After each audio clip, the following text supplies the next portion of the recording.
huli lamang po na malinaw po sa ating konstitusyon. Dito po sa Section 7, ito po ang sinasabi dito. The right of the people to information on matters of public concern shall be recognized. Access to official records and to documents and papers pertaining to official acts. Ginoong Pangulo, kapag tayo po ang nagpapatawag ng hearing dito po sa Committee on Public Information, nakakalungkot po. Ang lagi pong sinasagot sa amin ng mga taga-gobyerno, hindi, nag-hearing na kami doon sa isang committee, hindi na kami pupunta. In the President's veto message nito pong nakaraang March, may mga local bills po na binito ng Pangulo. At doon po sa veto message ng ating Pangulo, naka-highlight po doon, Mr. President, and I quote, "The importance of faithful compliance with the functional criteria and technical requirements should not be wholly disregarded." I just want to find out, I'm not going to delay the proceedings, I just want to find out, point of view, what were the recent local bills that were vetoed by the President? Maybe informed by the Majority Leader. Maybe you can ask for a minute suspension just to ask. So just be clarified, are there also creations of districts, engineering districts? Maybe find out, please. Yes. So that's all I'm saying, Mr. President. And again, I am here to make sure that my vote will matter and that I would do my best in ensuring that I know everything and the information is available, unlike before, Mr. One. Senate There is a request to suspend, but before we suspend, should the chair grant it, so that the period of suspension will be productive, can I also ask that during the period of suspension, can we find out ano ba talaga, compliant or non-compliant? Because there's a claim na may non-compliant, but Senate President says they are all compliant, informed by the Secretariat. So may we know the real factual status, no? Because if I remember correctly, meron nga mga technical requirements na provided by the DPWH na hindi ata na-comply. But ang justification on, since this is action of Congress, we can choose to create and not comply. But before Congress approves, may member na nagtatanong which are non-compliant with the technical requirements. So let's make the period of suspension productive, Mr. President, by finding to clarify, yes, meron din po kasi, Mr. President, meron din kasing technical requirements dyan eh. So yun lang yung tanong. May yun yung tanong kasi there is a claim na can we just find out during the period of suspension? Anyway, isususpend nyo rin po yata. So when before suspending, let me just say this on the record. We approved this on second reading. It went through the committee. The committee secretary, and this is a new creation, under the Rules Committee of then Majority Floor Leader Joel Villanueva, that all bills, even if approved by the committee, have to pass through the metal, which is a good system of the committee through the Bills and Index. And it did pass through the metal, not only in the committee, not only in the review of the Bills and Index, but also by the body on second reading. This is the third time we will be asking about all those questions. I will suspend the session for that, but kindly just note the process that it has gone through already. Session suspended. Mr. President, no, that's the reason why we had the opposite.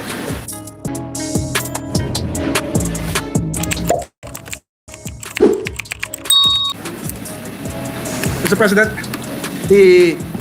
our colleague, the gentleman from Nueva Ecija, the Honorable Senator Robin Hood Padilla, is seeking the floor to deliver a manifestation, Mr. President. May he be recognized. Senator Padilla is recognized. Maraming salamat po, Ginoong Pangulo, at sa ating pong pinunong mayorya. Ito po ay point of inquiry lamang. Meron lamang po akong sanang gustong idulog sa kapulungan upang mabigyan po ng kaliwanagan. Ito po ay bunsod ng mga resolusyon na inihain ng inyong abang lingkod upang talakayin sa ilalim ng komiting aking pinamumunuan ang Public Information and Mass Media. Meron po akong serye ng mga resolusyon na nagmumungkahi po ng mga pagdinig patungkol sa mga mahalagang issue na sa aking paniniwala ay dapat nagkakaroon ng malawakang talakayan at information dissemination para sa ating mga kababayan. Ngunit sa kasamaang palad po, hindi po ito nare-refer sa Public Information and Mass Media o di kaya ay nagiging secondary committee lamang po ang sa amin. Hayaan po ninyong basahin ko ang Section 28, Rule 10 ng Rules of the Senate. Ito po ang jurisdiction ng committee. All matters relating to public information, mass communication, and broadcast services, the implementation of the provision of the Constitution regarding ownership and management of mass media and the advertising industry, the development and promotion of information technology, and all matters relating to the artistic standards and quality of the motion picture and television industry. Nais ko pong mabigyan linaw kung ano ang definisyon at limitasyon ng public information sa konteksto po ng mandato ng Committee on Public Information and Mass Media. Batid naman po natin ang napakahalagang papel ng pampublikong impormasyon pagdating sa pagtataguyod ng mabuting pamamahala o good governance. Critical po sa ating pamumuno na siguruhin nararamdaman ng ating mga kababayan ang mga programa at proyekto ng gobyerno tungkol sa mga importanteng paksa. Ngunit, paano po nila ito mararamdaman kung una pa lamang ay hindi naman nila naiintindihan ang ating mga ginagawa? Dahil po sa hindi malinaw na definisyon ng public information, nais ko po sanang maghain ng kaukulang amyenda sa tamang panahon tungkol sa jurisdiction ng Committee on Public Information and Mass Media. Yun lamang po, Ginoong Pangulo. Maraming salamat po. Maraming salamat, Senador Padilla. The Majority Leader wants to respond. Thank you, Mr. President. The manifestation of Senator Padilla will be referred to the Committee on Rules as appropriate. Mr. President, If I may add, sa pagkakalam ko po, Senator Padilla, sa pagkakausap ko rito sa ating Secretariat, yung mga iba po niyong panukalang batas na inahin, katulad nung meron yata pinag-usapan tungkol sa balikatan, ay nararapat lang yata na i-refer sa pangunahing komite ng Committee on National Defense at secondary committee lang po ang inyong komite, yung Committee on Public Information. Gayon din ang mga patungkol sa climate change, ang pangunahing komite po ay ang Environment and Natural Resources. Pangalawang secondary committee po, yung inyong komite, yung Committee on Public Information. Yan po ay sinasabi po ng ating Secretariat. Opo, mahal na Ginoong Pangulo. Yun nga po yung gusto po nating liwanagin. Kaya nga po tayo ay humihingi po ng pag-amyenda sapagkat nakikita po natin, mahal na Ginoong Pangulo, na sa panahon po ngayon, mas marami na pong fake news. Natatalo na po ng fake news ang mga tunay na dapat ay ibinabalita at ipinararating ng gobyerno sa taong bayan. Katulad po nung isang beses, narinig po natin ang ating kasama na si Senator J.B. Ejercito, sinabi din po niya na yung patungkol po sa Universal Health Law na hindi din po alam ng taong bayan ang patungkol dito. Nakakalungkot po yun, mahal na Ginoong Pangulo, na hindi po natin bibigyan ng bagong jurisdiction ang ating pong public information sapagkat sa ngayon po, mahal na Pangulo, umaasa na lang po ang taong bayan sa kung sino-sinong mga vlogger na nagsasalita sa social media, yun na po ang kanilang pinaniniwalaan. Ang hinihingi lang po natin, mahal na Ginoong Pangulo, na magkaroon po ng talayan patungkol po dito sa mandato ng ating pong Komite ng Public Information. Yun lamang po, Ginoong Pangulo. Marami pong salamat po. Maraming salamat po, Mr. Senator President. Padilla. Mr. President, if I may, Mr. President. Senator Just a Villanueva, very first. short manifestation and in connection to the statements made by our distinguished colleague, I think it's about time, Mr. President, that we look into all this proliferation of fake news. I remember last Congress, we filed a bill regarding anti-fake news bill. And I think it is important to note na kung ang impormasyon ay mali, mapatunayang mali, ngunit ang intensyon ay tama, Mr. President, madali mo ma-justify. But if it is clearly, Mr. President, trying or spreading lies, coming up with a totally absurd, ridiculous information, then dapat magkaroon ng pananagutan ang mga ito. Because, Mr. President, I commiserate with our colleague kasi I think lahat naman ho tayo na natatamaan ng mga kung sino-sinong vloggers or media outfits. Yung iba nga po, kahit mainstream, Mr. President, kahit mainstream, hindi naman natin sasabihin, lahat laging katotohanan yung kanilang sinasabi. But I'm just concerned, Mr. President, doon sa pananagutan, yung word na pananagutan. Kasi, for example, Mr. President, can you imagine a media outlet that would say, for example Mr. President, natalo yung UST sa UAAP, kasalanan ni Joel Villanueva. But that's the headline, Mr. President. Bigyan ka ng mas malalim na topic, Mr. President, or I'm sorry for the word, mas bastos, Mr. President, para lang mag-clickbait, kunyari, Mr. President, and walang pananagutan, Mr. President.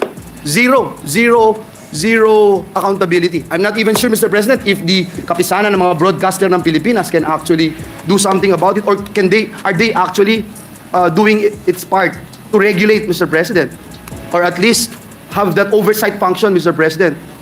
So I feel, Mr. President, that this is important considering na yung fake news, lalong-lalo na, ay laganap sa ating bayan. Just to put that on record, Mr. President. Thank you. Thank you very much, Senator Villanueva.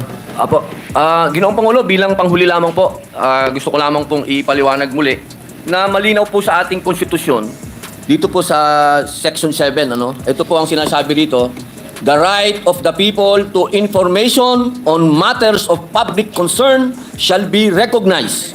Access to official records and to documents and papers pertaining to official acts. Ginoong Pangulo, kapag tayo po ang nagpapatawag ng hearing dito po sa Committee on Public Information, nakakalungkot po. Ang lagi pong sinasagot sa amin ng mga taga-gobyerno, hindi, nag-hearing na kami doon sa isang committee, hindi na kami pupunta dyan. Yun po ang nakakalungkot, Ginoong Pangulo. Gusto ko lamang pong ipaalala sa lahat na wala pong pinakamataas na batas kundi ang konstitusyon. At ang konstitusyon po, sinasabi, maliwanag ang kapangyarihan ng public information. Yun lamang po. Maraming salamat po ulit. Thank you, Senator Padilla. And Majority Leader. Mr. President, I move that we resume consideration of Senate Bill number 2555 under Committee Report number 191. This is the bill amending the Motorcycle Crime Prevention Act. I so move, Mr. President. Any objection? Hearing none, motion is approved. The parliamentary status of the measure, Mr. President, is that we have closed the period of committee amendments, and with the consent of the body, I move to open the period of individual amendments, and that I may be recognized as well, Mr. President. Mr. President, Yes, Senator Padilla. Sir, meron lang po akong gustong itanong sa atin pong madyo. Mr. President, kanino po natin to i-refer? Mr. President, to the Committee on Rules, taking into consideration the previous manifestation by the Senate President Pro Tem that the Committee on Justice, Committee on Defense, be likewise be given the opportunity to take part in the committee hearings as the primary committee, if I'm not mistaken, Mr. President. Yes, you are correct. Senator Padilla. Hindi po ba pag-uusapan muna yung amenda natin na madyo? Ginoong Pangulo, hindi po ba natin pag-uusapan muna ito sa Committee on Rules para kung amendahan natin yung ating Pwede po mag-request po ng 1-minute suspension lang ako. Session suspended for a minute. Consideration. Yes. My colleague my kababayan from Cavite is seeking the floor, Mr. President. Okay. The gentleman from Cavite is recognized. Would you like to submit your co-sponsorship or deliver it? I'll deliver it. Okay lang. The gentleman may proceed if he can manage. For the Bacoreños, just a short Senator Revilla is recognized. You may Okay. proceed. Mr. President, distinguished colleagues, I rise today to co-sponsor Senate Bill number 2690, or an act declaring August 1 of every year a special working holiday to be known as the Araw ng Paglalathala at Pagtatanyag ng Kasarinlan ng Pilipinas. We thank Senator Loren Legarda, our true cultural champion, for shepherding this measure. Ma'am, thank you very much. Bilang isang tubong Cavite at taga Bacoor, malalim po ang ating pagpapahalaga ukol sa mga kaganapan at na pumapalibot sa pagbawi ng ating mga ninunong bayani sa kasarinlan at kalayaan ng ating bayan. In our veins run the blood that our forefathers shed, the blessings of freedom and peace that we enjoy today. Kung kaya't isang malaking karangalan po na maisulong sa bulwagang ito ang panukalang pinagtitibay ang ating pagkakalinlangan bilang isang malayang bayan. At bahagi ng ating pagbabalik tanaw ay ang pagpapahalaga sa mga pangyayari tungo sa Pilipinas na mayroon tayo ngayon. Ang ating pagkilala sa unang araw ng Agosto taon bilang isang special working holiday ay simbolo ng eksperto. At ang tanging layunin natin ay kilalanin ang papel na ginampanan ng Bacoor Assembly 1898 sa pagpapalaya ng bayang binihag ng mga banyaga. Bawat yugto ng ating kasaysayan ay ang pundasyon siya namang tinutungtungan ng ating bukas. At ang paglingon natin sa mga aral ng nakalipas ang ating kalasag tungo sa patuloy na pag-alab ng apoy ng pagmamahal sa bayan ay lagi nating handang pag-alayan ng ating dugo at buhay. Kalakip po ng pagbubunyi sa araw na ito ay ang hiling mula sa buong kapulungan na suportahan din ng panukalang ito upang bigyang pugay ang kabanatang ito sa ating kasaysayan at ang kagitingan at kadakilaan ng mga bayaning tumindig upang maiwagayway ang taas noo at buong tapang ang bandila ng ating kasarinlan. Mulit-muli po ang ating paninindigan, kalayaan, kasaysayan at kultura. Ito ang mga bantayan ng ating pagka-Pilipino. Maraming salamat po.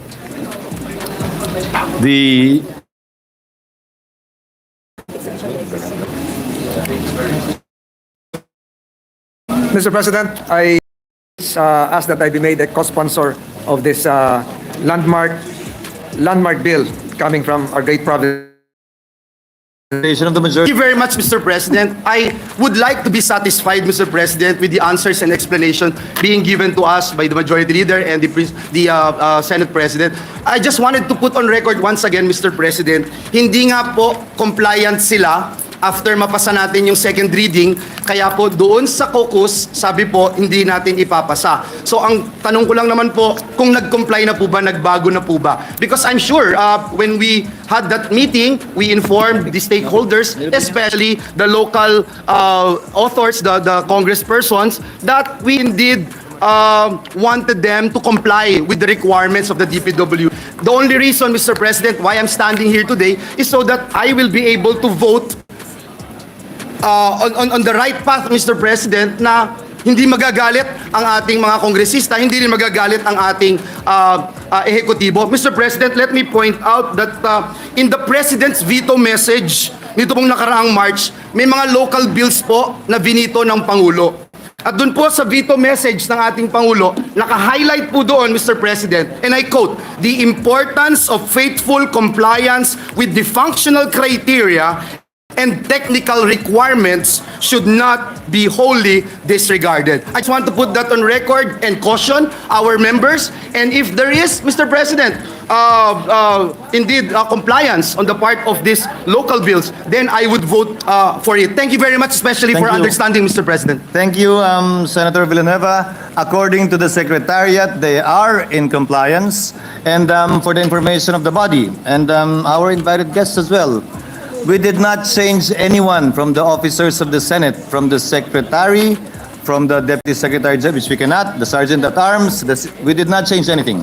So it's the same procedures during the term of the good gentleman from Bulacan when he was chairman of the Rules Committee that we are adopting, since it was a good system to follow too. Yes. Senate President Zubiri is Yes, with the recognized. permission of the Majority Floor Leader. Yes, Senate President. I just want to find out, I'm not going to delay the proceedings, I just want to find out, point of inquiry, what were the recent local bills that were vetoed by the President? Maybe be informed by the Majority Leader. Maybe you can ask for a minute suspension just to ask. So just be clarified, are there also creations of districts, engineering districts? Maybe find out, please. Yes. For the record. Before suspending, Chair would like to place on record my view that I think we are seeing a healthy system of checks and balances, whether there's a veto or not. If at all that it's the first time some measures are being vetoed, then that means that Congress is independent of the executive. Na hindi nag-uusap, hindi nagkukonsyabahan, kaya kami nabibito eh. Sa totoo lang, sa mahabang panahon, alam niya ng mga matagal na sa Senado, walang nabibito na measure. Kasi masipag tumutok sa mga panukalang batas ng PLLO at bago pa mapasa, na ibibigay na yung pahayag at opinion ng executive bago pa man maging third reading. Ngayon, na may mga batas na panukalang batas na narivito, patunay na hindi na didiktahan ng ehekutibo ang Kamara at ang Kamara may sariling panindigan at pananaw kung ano yung mga dapat maging batas. Hindi lang sumasang-ayon ang ehekutibo kaya binivito niya. May I get the list, ma'am? I have here with me, Mr. President, if I may. I can share it with the body, Mr. President. HB number 1028, an act converting the Sawang Makalas Road in the municipality of Romblon to a national road. 1029, an act converting the road stretching from Barangay Tugis, municipality of Odyongan to Barangay Tugdan, municipality of Alcantara, all in the province of Romblon into a national road and appropriating funds therefore. HB number 1030, an act converting the road stretching from Bolinganay, Barangay Panique, municipality of Odyongan to Sitio Kabliwan, Barangay Batchawan, municipality of San Agustin in the province of Romblon. HB number 1031, an act converting the Sablayan Agpanabat Bagakay Road, a section of the Romblon Circumferential Road into a national road and appropriating funds therefore. Mr. President, may I just put on record, I agree with the veto message of the President when it mentioned that these measures did not comply with the functional criteria and technical requirements. I feel bad that I vote for it and I didn't get the chance to check on whether or not they complied. And that is why in the all members caucus last time, we made mention that we will comply this time and make sure that these local bills that we're going to tackle and put on third reading have actually complied with the requirements. So that's all I'm saying, Mr. President. And again, I am here to make sure that my vote will matter and that I would do my best in ensuring that I know everything and the information is available, unlike before, Mr. President. Thank you, Mr. President. Prior to recognizing the minority floor leader, I assured the good gentleman from Bulacan that none of the bills we will be approving on third reading pertain to road conversion. If I may add, yes, Mr. Not a single one. Senate, the minority floor leader There is a request to suspend, but before we suspend, should the chair grant it, so that the period of suspension will be productive, can I also ask that during the period of suspension, can we find out ano ba talaga, compliant or non-compliant? Because there's a claim na may non-compliant, the Senate President says they are all compliant, have informed by the Secretariat. So may we know the real factual status, no? Because if I remember correctly, meron nga mga technical requirements na provided by the DPWH na hindi ata na-comply. But ang justification on, since this is action of Congress, we can choose to create and not comply. But before Congress approves, may member na nagtatanong which are non-compliant with the technical requirements. So let's make the period of suspension productive, Mr. President, by finding out. To clarify, Minority Leader, if I get it correctly as well, mention was made about compliance with requirements, how long the road is, how wide the road is, and the veto of the President. All of these, Minority Floor Leader, in my response to the gentleman from Bulacan, pertain to conversion of roads. We are not approving any conversion of roads in the bills we will be approving on third reading. We are approving mostly creation of Yes, meron din po kasing, Mr. President, meron din kasing technical requirements dyan eh. So, yun lang yung tanong. May yun yung tanong kasi there is a claim na can we just find out during the period of suspension? Anyway, isususpend nyo rin po yata. So when before suspending, let me just say this on the record. We approved this on second reading. It went through the committee. The committee secretary, and this is a new creation, under the Rules Committee of then Majority Floor Leader Joel Villanueva, that all bills, even if approved by the committee, have to pass through the metal, which is a good system of the committee through the bills and index. And it did pass through the metal, not only in the committee, not only in the review of the bills and index, but also by the body on second reading. This is the third time we will be asking if at all those questions. I will suspend the session for that, but kindly just note the process that it has gone through already. Session suspended. Mr. President, No, that's the reason why we have the caucus. Upon discussions with the Secretariat, I'd like to inform the gentleman from Bulacan the facts as relayed to me. These bills were approved by the committee in September 2023 and later on approved in plenary on December 11, 2023.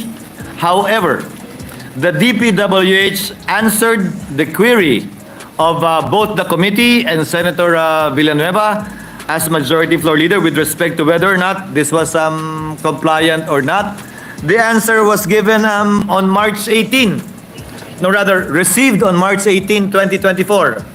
Therefore, these requirements were not taken into account both by the committee and by plenary when it voted on second reading, but upon review by the Secretariat of the 10 local bills seeking to create a legislative engineering district in various places of the country, 2 are compliant with the guidelines set forth by the DPWH, namely House Bill number 7553 and House Bill number 8133.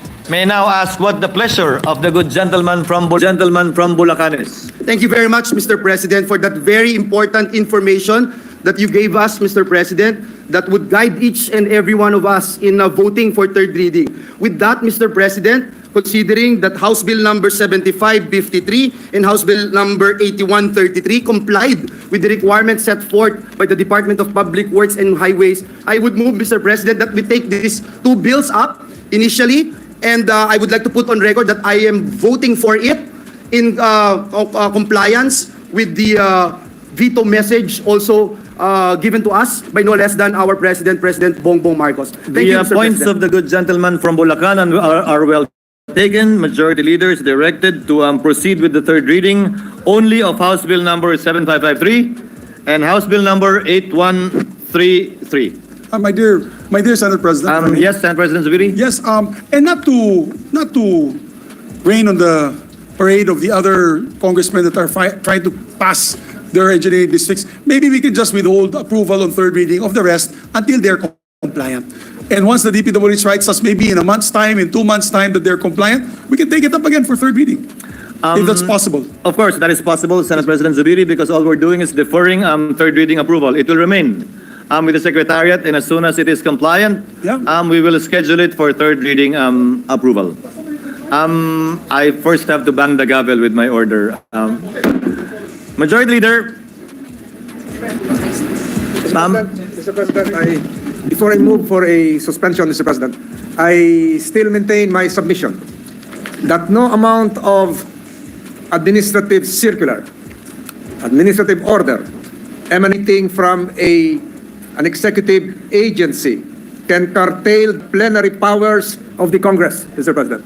And number 2, even if executive orders were issued, they cannot be given retroactive effect to supplant the powers of Congress. My submission should be placed on the record, Mr. President. Mr. President, I move for Thank immediate you, Mr. suspension. President. May I just Julie, put on record, Mr. President, that I totally agree with the 2 points raised by the Majority Leader. I totally agree, and I support his position, Mr. President. Thank you. Duly noted the remarks of both gentlemen, but at the end of the day, it is the plenary of the Senate that is absolute and has supreme power to decide on these matters, and we have so decided already. Senator Cayetano, gentleman from Taguig, you may proceed, sir. Just to agree with the Senate President and to amend the proposal of the former Senate President that we withhold action until they comply or they justify. Because, Mr. President, there are 2 kinds of rules. Policy, which we can override with legislation, and then, for example, if it violates the Constitution, we cannot override that. So I'll give you an example. When we were young congressmen, Senator Zubiri, yourself, and me, I think you could not pass a law creating a school unless it's 5,000 square meters lot area available. But in Metro Manila, there were a lot of needs for schools na wala ng 5,000 square. So pinayagan through law, despite the objection of DepEd. So DepEd objected as to a technicality na 3,000 square lang yan, 4,000. But the congressman justified it that, no, we will build 5 stories, 10 stories. So just an example that is clear here. Batanes has a engineering district. If Batanes was applying now, it would not qualify sa dami ng roads. But because it was able to justify na malayo kami, and just to clarify, no, I think we're all in agreement now, but just to clarify that there are certain situations that the requirements of committee itself or the House or the department, we are not disregarding it, but we are overruling it if we consciously do it that way. So we may either ask them to submit as is or consciously disregard it if there are justifying reasons, for as long as we're not violating the Constitution or other laws. Thank you, Mr. The President. remarks and observations of the good gentleman are well taken and duly noted. Mr. President, Majority Floor Leader. to add one-liner to the comment of the good gentleman from Taguig, marami pong mga legislative districts na hinati dahil sa population. Natural po, lumiit yung karsada nila, umiksi. Baka hindi mag-qualify yung iba. Mr. President, with the consent of the body, Mr. President, I move that we proceed with the third reading of House Bill 7315. Printed copies of this bill was electronically distributed to the members of this August chamber on January 11, 2024 in compliance with the 3-day rule of the Constitution. With that, I move to consider on third reading House Bill 7315. This is the bill on the Tabayon National High School in Jose Abad Santos, Davao Occidental. I so move, Mr. President. There is a motion. Hearing none, same is approved. Secretary General is directed to read the title of the measure for third reading. An act separating the Jose Abad Santos National High School, Tabayon Extension, in Barangay Tabayon, Municipality of Jose Abad Santos, Province of Davao Occidental, from the Jose Abad Santos National High School, converting it into an independent national high school to be known as the Tabayon National High School and appropriating funds therefore. Roll call vote. Roll call vote. The Honorable Senator Angara, Senator Binay, Senator Cayetano Alan, Senator Cayetano Pia, Senator De La Rosa, Senator Ejercito, Senator Estrada, Senator Gatchalian, Senator Go, Senator Ontiveros, Senator Lapid, Senator Legarda, Senator Marcos, Senator Padilla, Senator Pimentel, Senator Poe, Senator Revilla, Senator Tolentino, Senator Tulfo, Senator Villanueva, Senator Villar Cynthia, Senator Villar Mark, Senator Zubiri. The Senate President. Yes.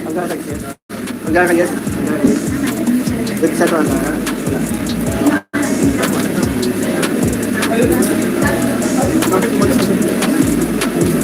With 19 affirmative votes, 0 negative, 0 abstention, House Bill number 7315 is hereby approved on third and final reading.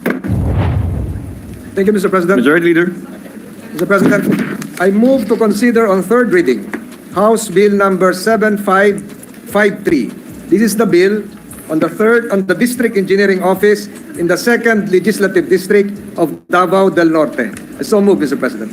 There is a motion. Hearing none, same is approved. Secretary is directed to read the title of the measure. An act creating a district engineering office in the 2nd Legislative District of the Province of Davao del Norte and appropriating funds therefore. Proceed to roll call vote. Roll call vote. The Honorable Senator Angara, Senator Binay, Senator Cayetano Alan, Senator Cayetano Pia, Senator De La Rosa, Senator Ejercito, Senator Estrada, Senator Gatchalian, Senator Go, Senator Ontiveros, Senator Lapid, Senator Legarda, Senator Marcos, Senator Padilla, Senator Pimentel, Senator Poe, Senator Revilla, Senator Tolentino, Senator Tulfo, Senator Villanueva, Senator Villar Cynthia, Senator Villar Mark, Senator Zubiri. The Senate President. With 21 affirmative votes, 0 negative, 0 abstention, House Bill number 7553 is hereby approved on third reading. Majority Leader. Mr. President, I move that we proceed the reference of business. Session suspended. Be recognized. Senator Padilla is recognized. Maraming salamat po, Ginoong Pangulo, at sa ating pong pinunong mayoriya. Ito po ay point of inquiry lamang. Meron lamang po akong sanang gustong idulog sa kapulungan upang mabigyan po ng kaliwanagan. Ito po ay bunsod ng mga resolusyon na inihain ng inyong abang lingkod upang talakayin sa ilalim ng komiting aking pinamumunuan ang Public Information and Mass Media. Meron po akong serye ng mga resolusyon na nagmumungkahi po ng mga pagdinig patungkol sa mga mahalagang issue na sa aking paniniwala ay dapat nagkakaroon ng malawakang talakayan at information dissemination para sa ating mga kababayan. Ngunit sa kasamaang palad po, hindi po ito nare-refer sa Public Information and Mass Media o di kaya ay nagiging secondary committee lamang po ang sa amin. Hayaan po ninyong basahin ko ang Section 28, Rule 10 ng Rules of the Senate. Ito po ang jurisdiksyon ng committee.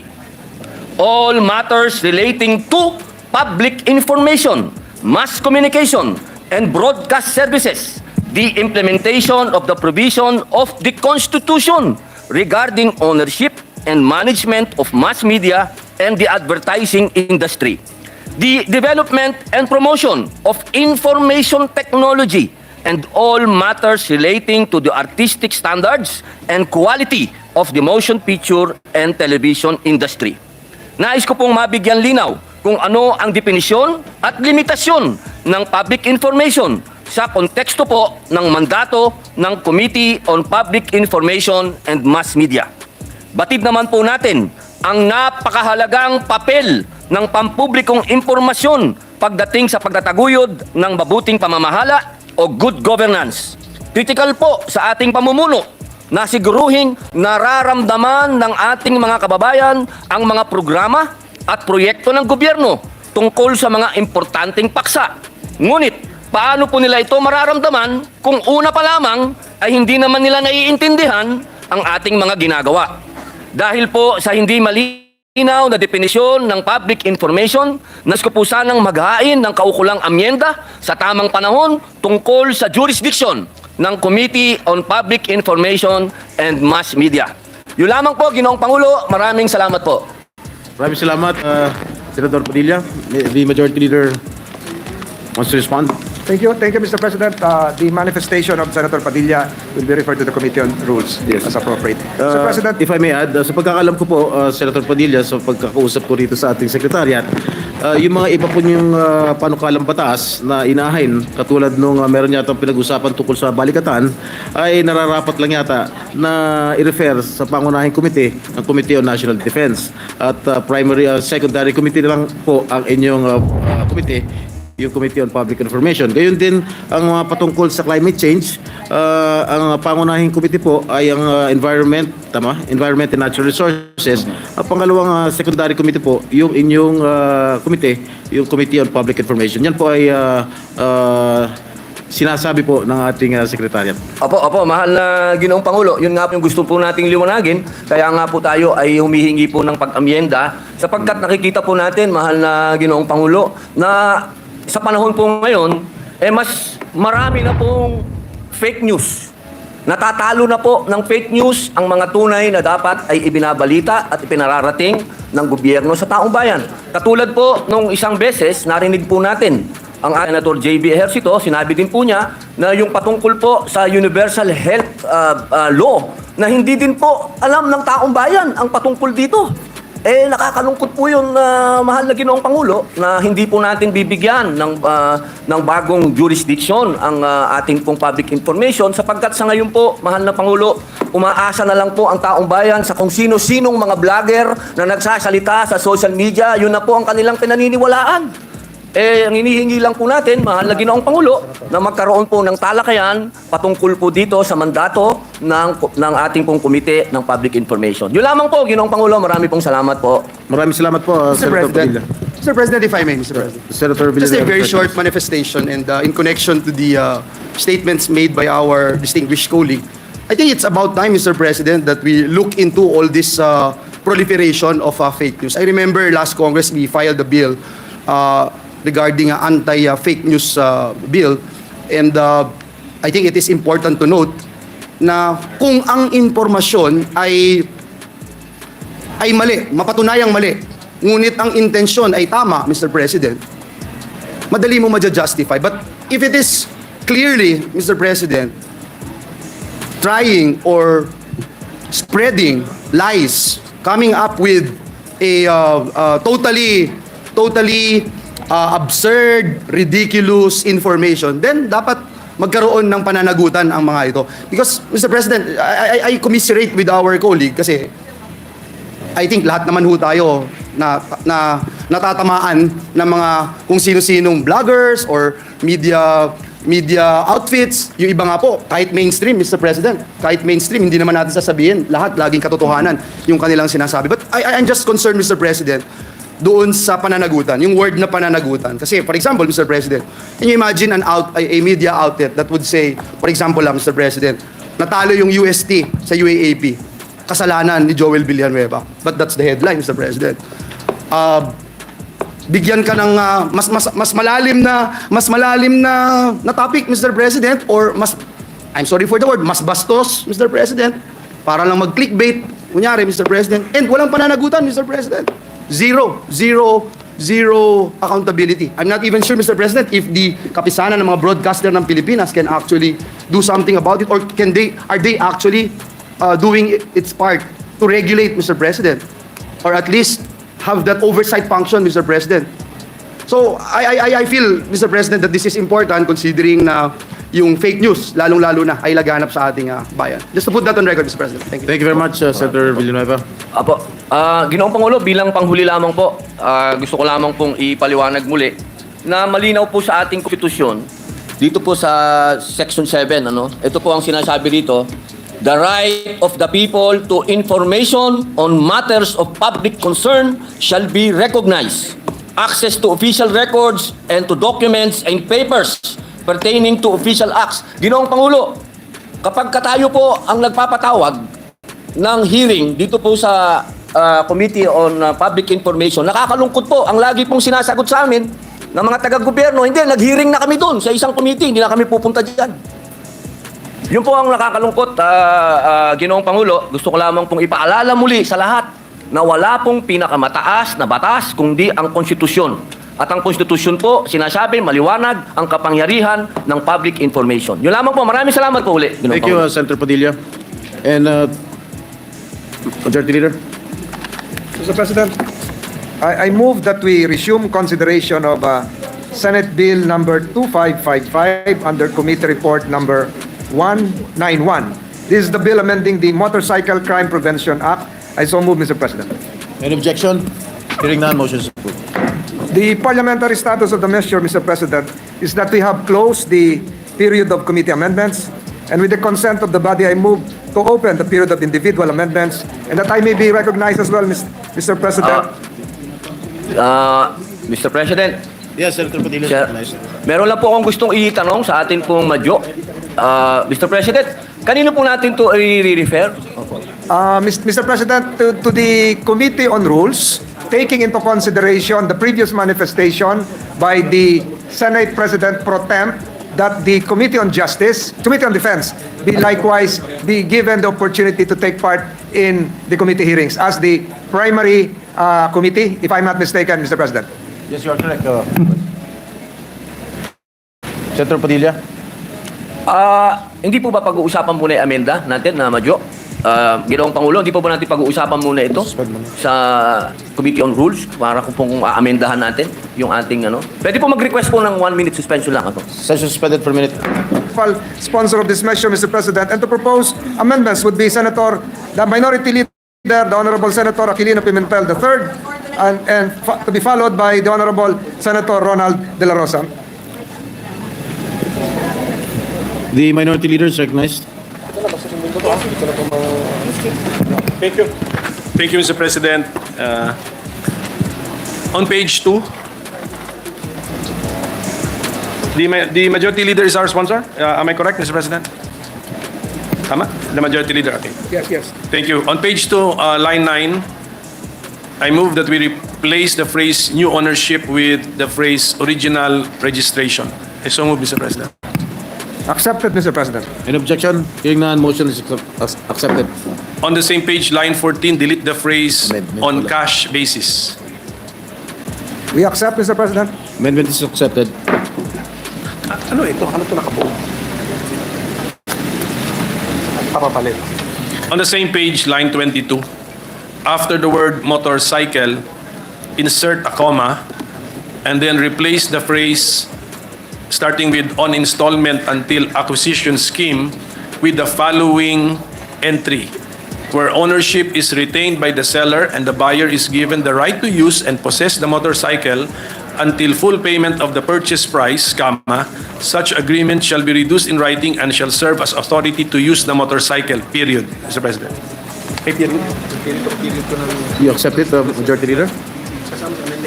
I accept, Mr. President, with just one clarificatory question. Will the agreement that would be reduced in writing be considered as an agreement more than a usufructuary contract, and would it enable the owner to mortgage said motorcycle unit? This is more than a usufruct agreement, Mr. President, because there's already an agreement to pay in full the purchase price. So parang sa real property, parang you are already allowed to possess the property and yet you're still paying installment Hulugan. credited to the purchase price. Parang ganun po. So it's more, in my opinion, if we are to compare it to a usufructuary agreement, it is more than a usufructuary because the person in possession and and using the motor vehicle will ultimately be the owner upon payment of the purchase price, Mr. President. So Mr. President, a follow-up question. Would this in effect enable the buyer to sell the motorcycle? Mr. President, I think yung interest that can be subject to commercial transaction. Your interest in a thing, in an object, Mr. President. So in my opinion, yes, for as long as properly documented, Mr. President. Thank you, Mr. President. We accept just the same, Mr. President, the proposed amendment. Right. Amendment is accepted. On page 3, line 15, Mr. President, insert the phrase after the figure there in parentheses, insert the phrase, provided that no seizure shall be made solely on the failure of the buyer to comply with the requirements of this section. I so move, Mr. President. Ano to? We accept, Mr. President. Amendment is accepted. On page 5, line 15, delete the word and, Mr. President. I so move, Mr. President. We accept, Mr. Yes. President. Amendment is accepted. On the same page, lines 19 to 20, replace the phrase 5,000 pesos together with the figure with the following phrase 10,000 pesos together with the figure 10,000 pesos inside the parentheses, Mr. President. I so move, Mr. President. Again, Mr. President, just a clarificatory question. It would appear that the amendments being proposed right now would increase the penalty. Yes. But at the same time, in the previous sections, we are being very liberal in terms of the acquisition of the buyer. How do we reconcile this? Pwede mong bilhin yung motor, pero pag nasa yun, pwede mong bilhin yung motor, nasa yun na yung motor, pero malaki yung penalty mo. Well, the first amendment, Mr. President, is about the transactions that we will allow. This is really about the penalty, Mr. President. So this is a matter of policy. Do we increase the fine or not? The proponent believes that 5,000 pesos is not commensurate to the nature or gravity of the offense, Mr. President. So to discourage the act that we want to penalize, Mr. President, we increase the fine, the amount of the fine. But just, Kasi kinumpare po namin sa other penalties. Ito po ay intentional use. There is really the clear intent to violate the law. So that's why we make the penalty graver, Mr. President. thank you, Mr. President, for that clarification. We accept. Any objection? Hearing none, amendment is approved. So in the same spirit as the same reasoning as the previous amendment, on page 6, line 4, the proposal is to replace the phrase 10,000 pesos plus the figures with 20,000 pesos in words and figures, Mr. President. We accept, Mr. President, following the same line of reasoning. An objection? Hearing none, amendments approved. And last, Mr. President, same logic, no? Following the same reasoning, page 6, lines 23 to 24, replace the phrase 10,000 pesos in words and figures with 20,000 pesos in words and figures. We accept, Mr. President. An objection? Hearing none, amendments approved. That would be all, and we thank the sponsor, Mr. President. Thank you, Mr. President. Thank you, Minority Leader. I think Senator Bato, are going to propose some amendments. Thank you, Mr. President. With the indulgence of the good sponsor, I am going to make my personal amendments. Please proceed. Individual. Yes, Individual amendment. individual. Sorry, Mr. President. Individual amendments.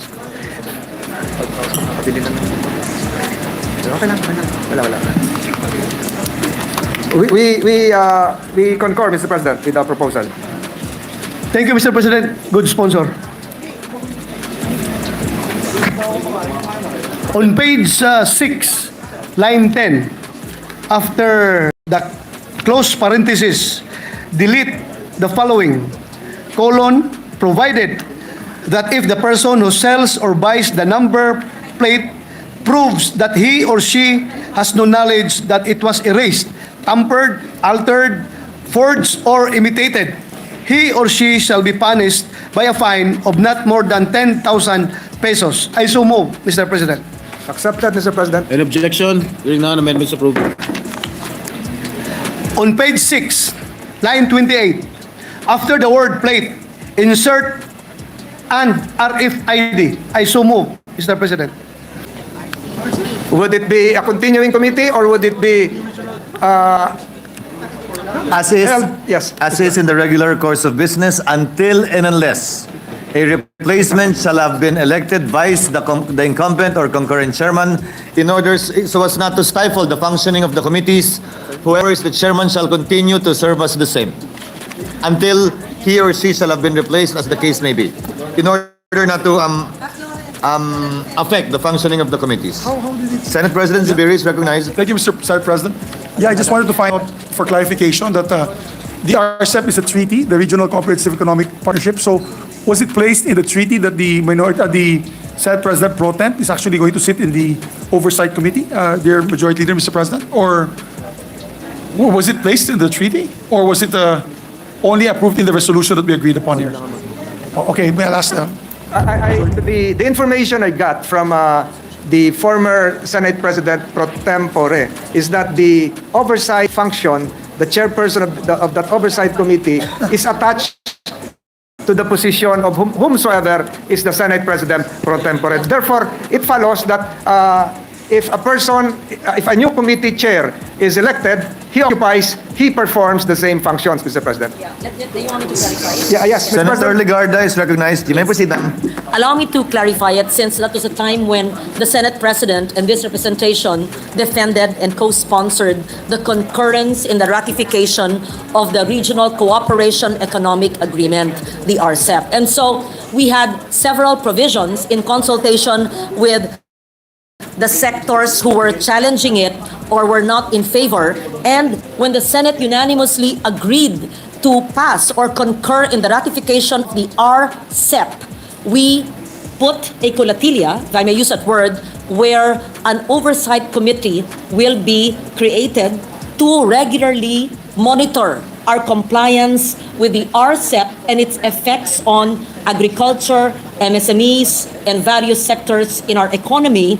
And so the Senate President pro tempore at the time, this representation, conducted hearings. In fact, I was supposed to have a hearing the other day, but because of the change, I canceled the hearing. So I wanted it reflected that the change obviously would go to the Senate President pro tempore so that we are in compliance with the regular oversight hearings, which is part and parcel of the concurred in treaty.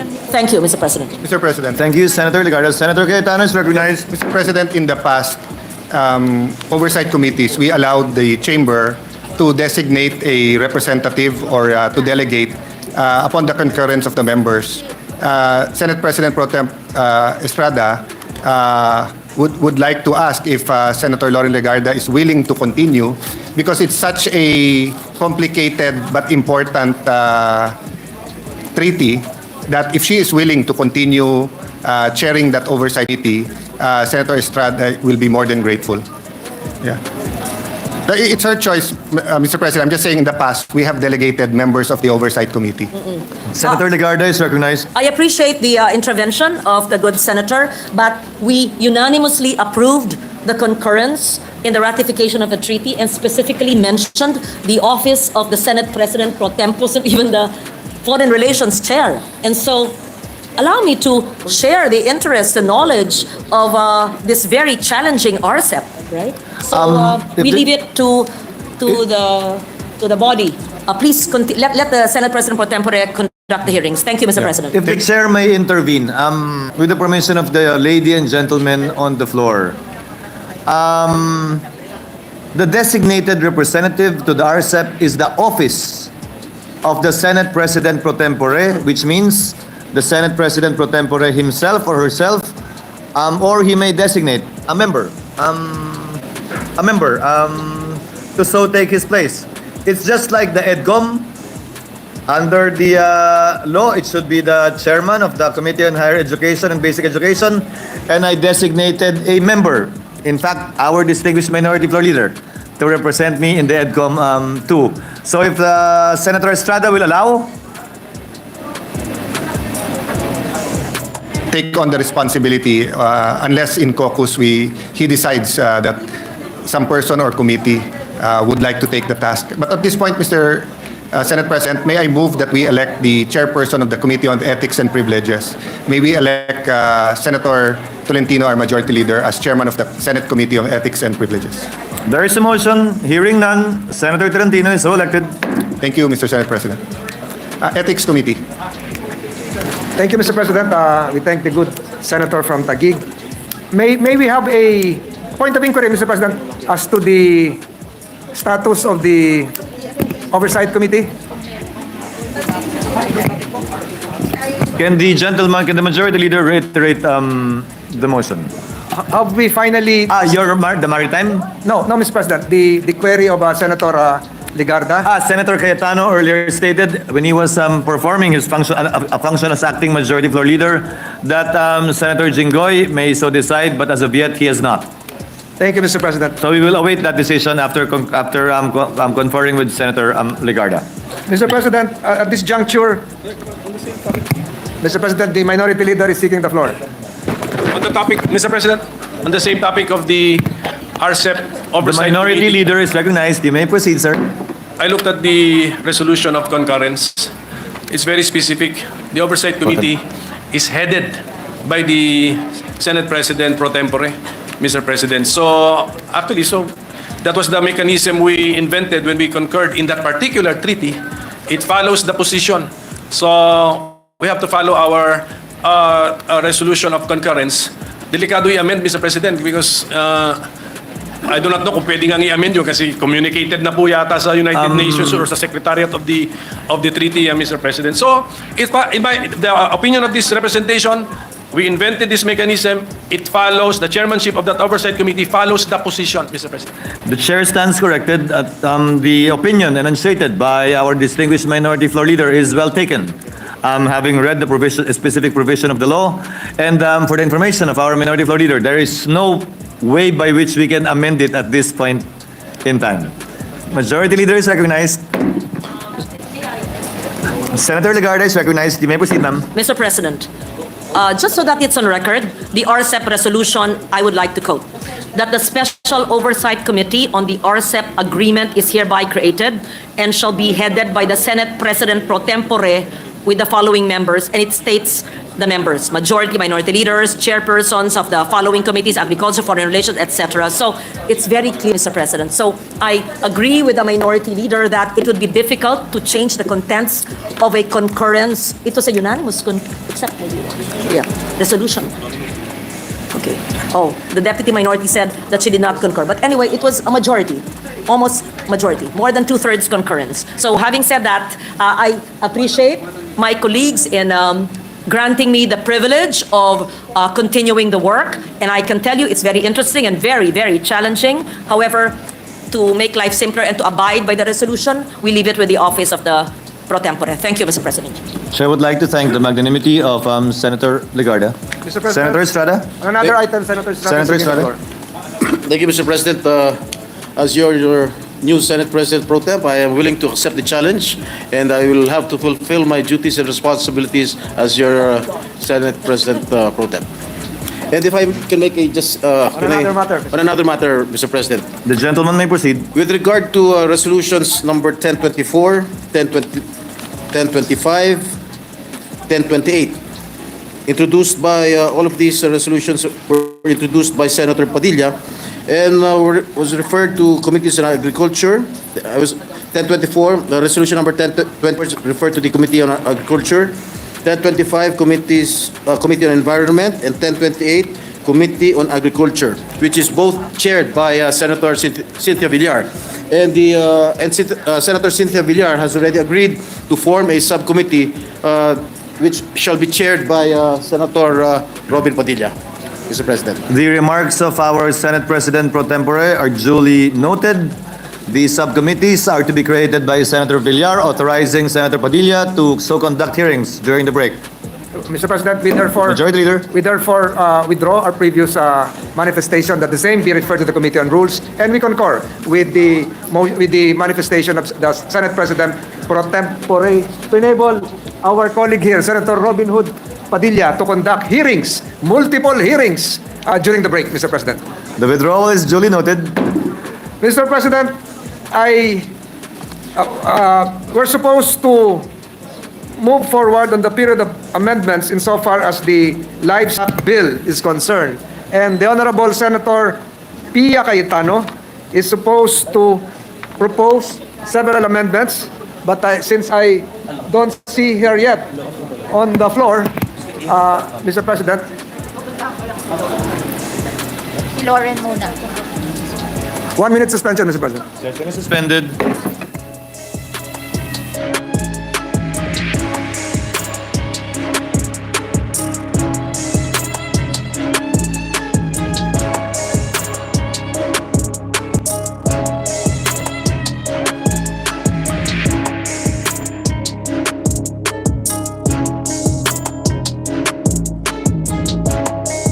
Session is resumed.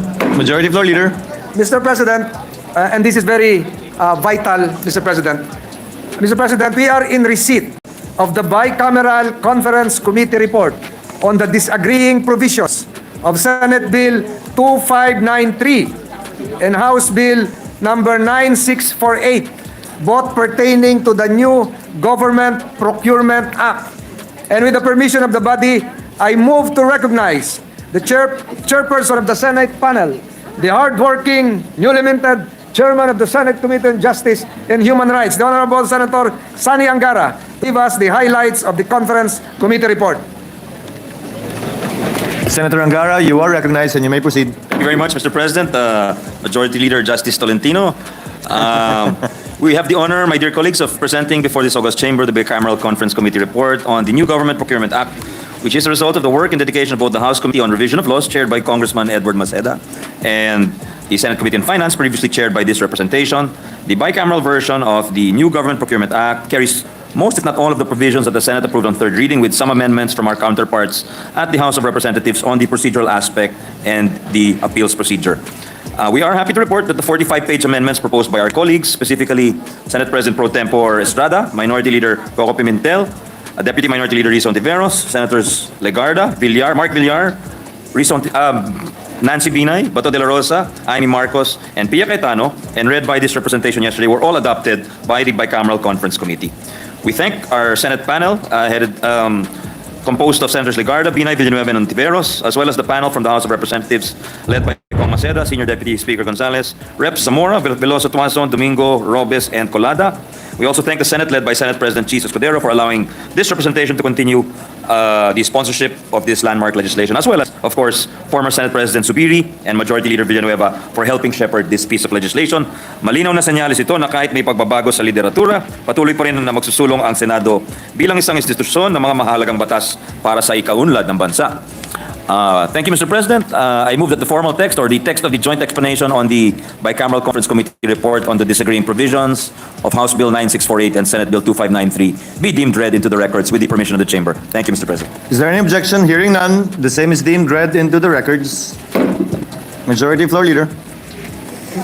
Mr. President, I move that we approve and ratify the bicameral committee report on the disagreeing provisions of Senate Bill number 2593 and House Bill number 9648. And as mentioned a while ago, let the text of the joint explanation be deemed read into the records of the Chamber. I so move, Mr. President. Is there any objection? There being none, the Bicameral Conference Committee report on the disagreeing provisions of Senate Bill number 2593 and House Bill number 9648 is hereby approved and ratified. Thank you, Mr. President. Congratulations again, Mr. President, to our newly minted Justice, Sani Angara. Mr. President. Thank you very much, Mr. President, Majority Leader, and to all our colleagues, especially the minority who was very helpful in refining the bill. Thank you. Mr. President, we are in receipt of another bicameral conference committee report on the disagreeing provisions of Senate Bill number 2221 and House Bill 7325. This is the bill on the Magna Carta of Filipino Seafarers. And with the permission of the body, I move to recognize the chairman of the Senate panel, Honorable Senator Rafi Tulfo, to give us the highlights of the conference. Senator Tulfo is recognized. You may proceed, sir. Mr. President, distinguished colleagues, ladies and gentlemen, as the chairperson of the Senate Committee on Migrant Workers and the chairperson of the Senate panel, I have the honor to present the Bicameral Conference Committee report on the disagreeing provisions of Senate Bill number 2221 entitled An Act Providing for the Magna Carta of Filipino Seafarers and House Bill number 7325 entitled An Act Instituting the Magna Carta of Filipino Seafarers. The Bicameral Conference Committee report on the disagreeing provisions of the Senate Bill number 2221 and House Bill number 7325 of December 13, 2023, in effect, is hereby withdrawn. The Senate and the House panels met last May 20, 2024, to discuss and come up with a reconciled and improved version of the reconsidered bill, which was referred to both houses for further review. Mr. President, I would like to thank our fellow conferees from the Senate, Senate President Chis Escudero himself, who was still a conferee when this BICAM report was adopted and prior to his election. Senator Joel Villanueva, Senator Amy Marcos, Minority Leader Coco Pimentel, and Deputy Minority Floor Leader Riza Ontiveros, and our conferees from the House of Representatives, led by the new chairperson of the House Committee on Overseas Workers Affairs, Representative Jude Asidre, together with Representatives Marisa Del Mar Magsino, Sandro Gonzalez, Kaimer Adan Olaso, and Marlene Premicias Agabas as members of their collaborative effort and patience in order to come up with this bicameral report. Thus, it is my honor to report to this body, Mr. President, the following. Number one, the conferees agreed to adopt the reconsidered bill on the matter as the working draft, with the primary goal of addressing concerns regarding coverage of the bill. Number two, A Section 3, objectives was created. Number 3, Section 4, coverage was amended to focus on Filipino seafarers on board ships, vessels plying international waters, added a provision to address the concerns of international ships governed by specific agreement, which reads as follows. For ships or vessels plying international waters but are governed by international treaties, agreements, the same shall be observed, and the pertinent agencies shall exercise regulatory provisions over the seafarers on board, subject to appropriate guidelines and conditions that may be issued by the Department of Transportation, Marina, DMW, DOLE, and other concerned agencies. Number 4, a new Section 5, applicability of this act to domestic seafarers, was created to clarify which sectors are applicable only to domestic seafarers. Number 5, Section 6, definition of terms. New terms were defined.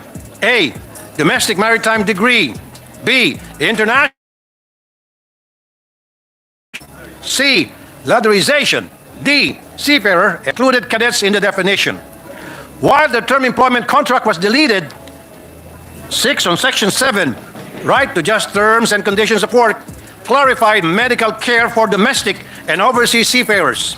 Number 7, on Section 9, right to educational advancement and training at reasonable and affordable cost, placed Marina ahead of CHED and NMP in development of GOD curriculum. Number 8, on Section 11, right to information of a seafarer's family or next of kin, clarified role of DMW and DOLE over overseas and domestic seafarers, respectively. Number 9, on Section 12, right to safe passage and safe travel, changed third countries to other countries. Number 10, Section 22, right to a fair medical assessment. 28, pre-employment medical examination, PEME, and 29, medical certificate, clarified medical needs of overseas and domestic seafarers. Number 11, on Section 30, training and qualifications, clarified the required training and qualifications for overseas and domestic seafarers upon the recommendation of Marina DOTR. Number 12, overseas seafarers on the titles of the following chapters.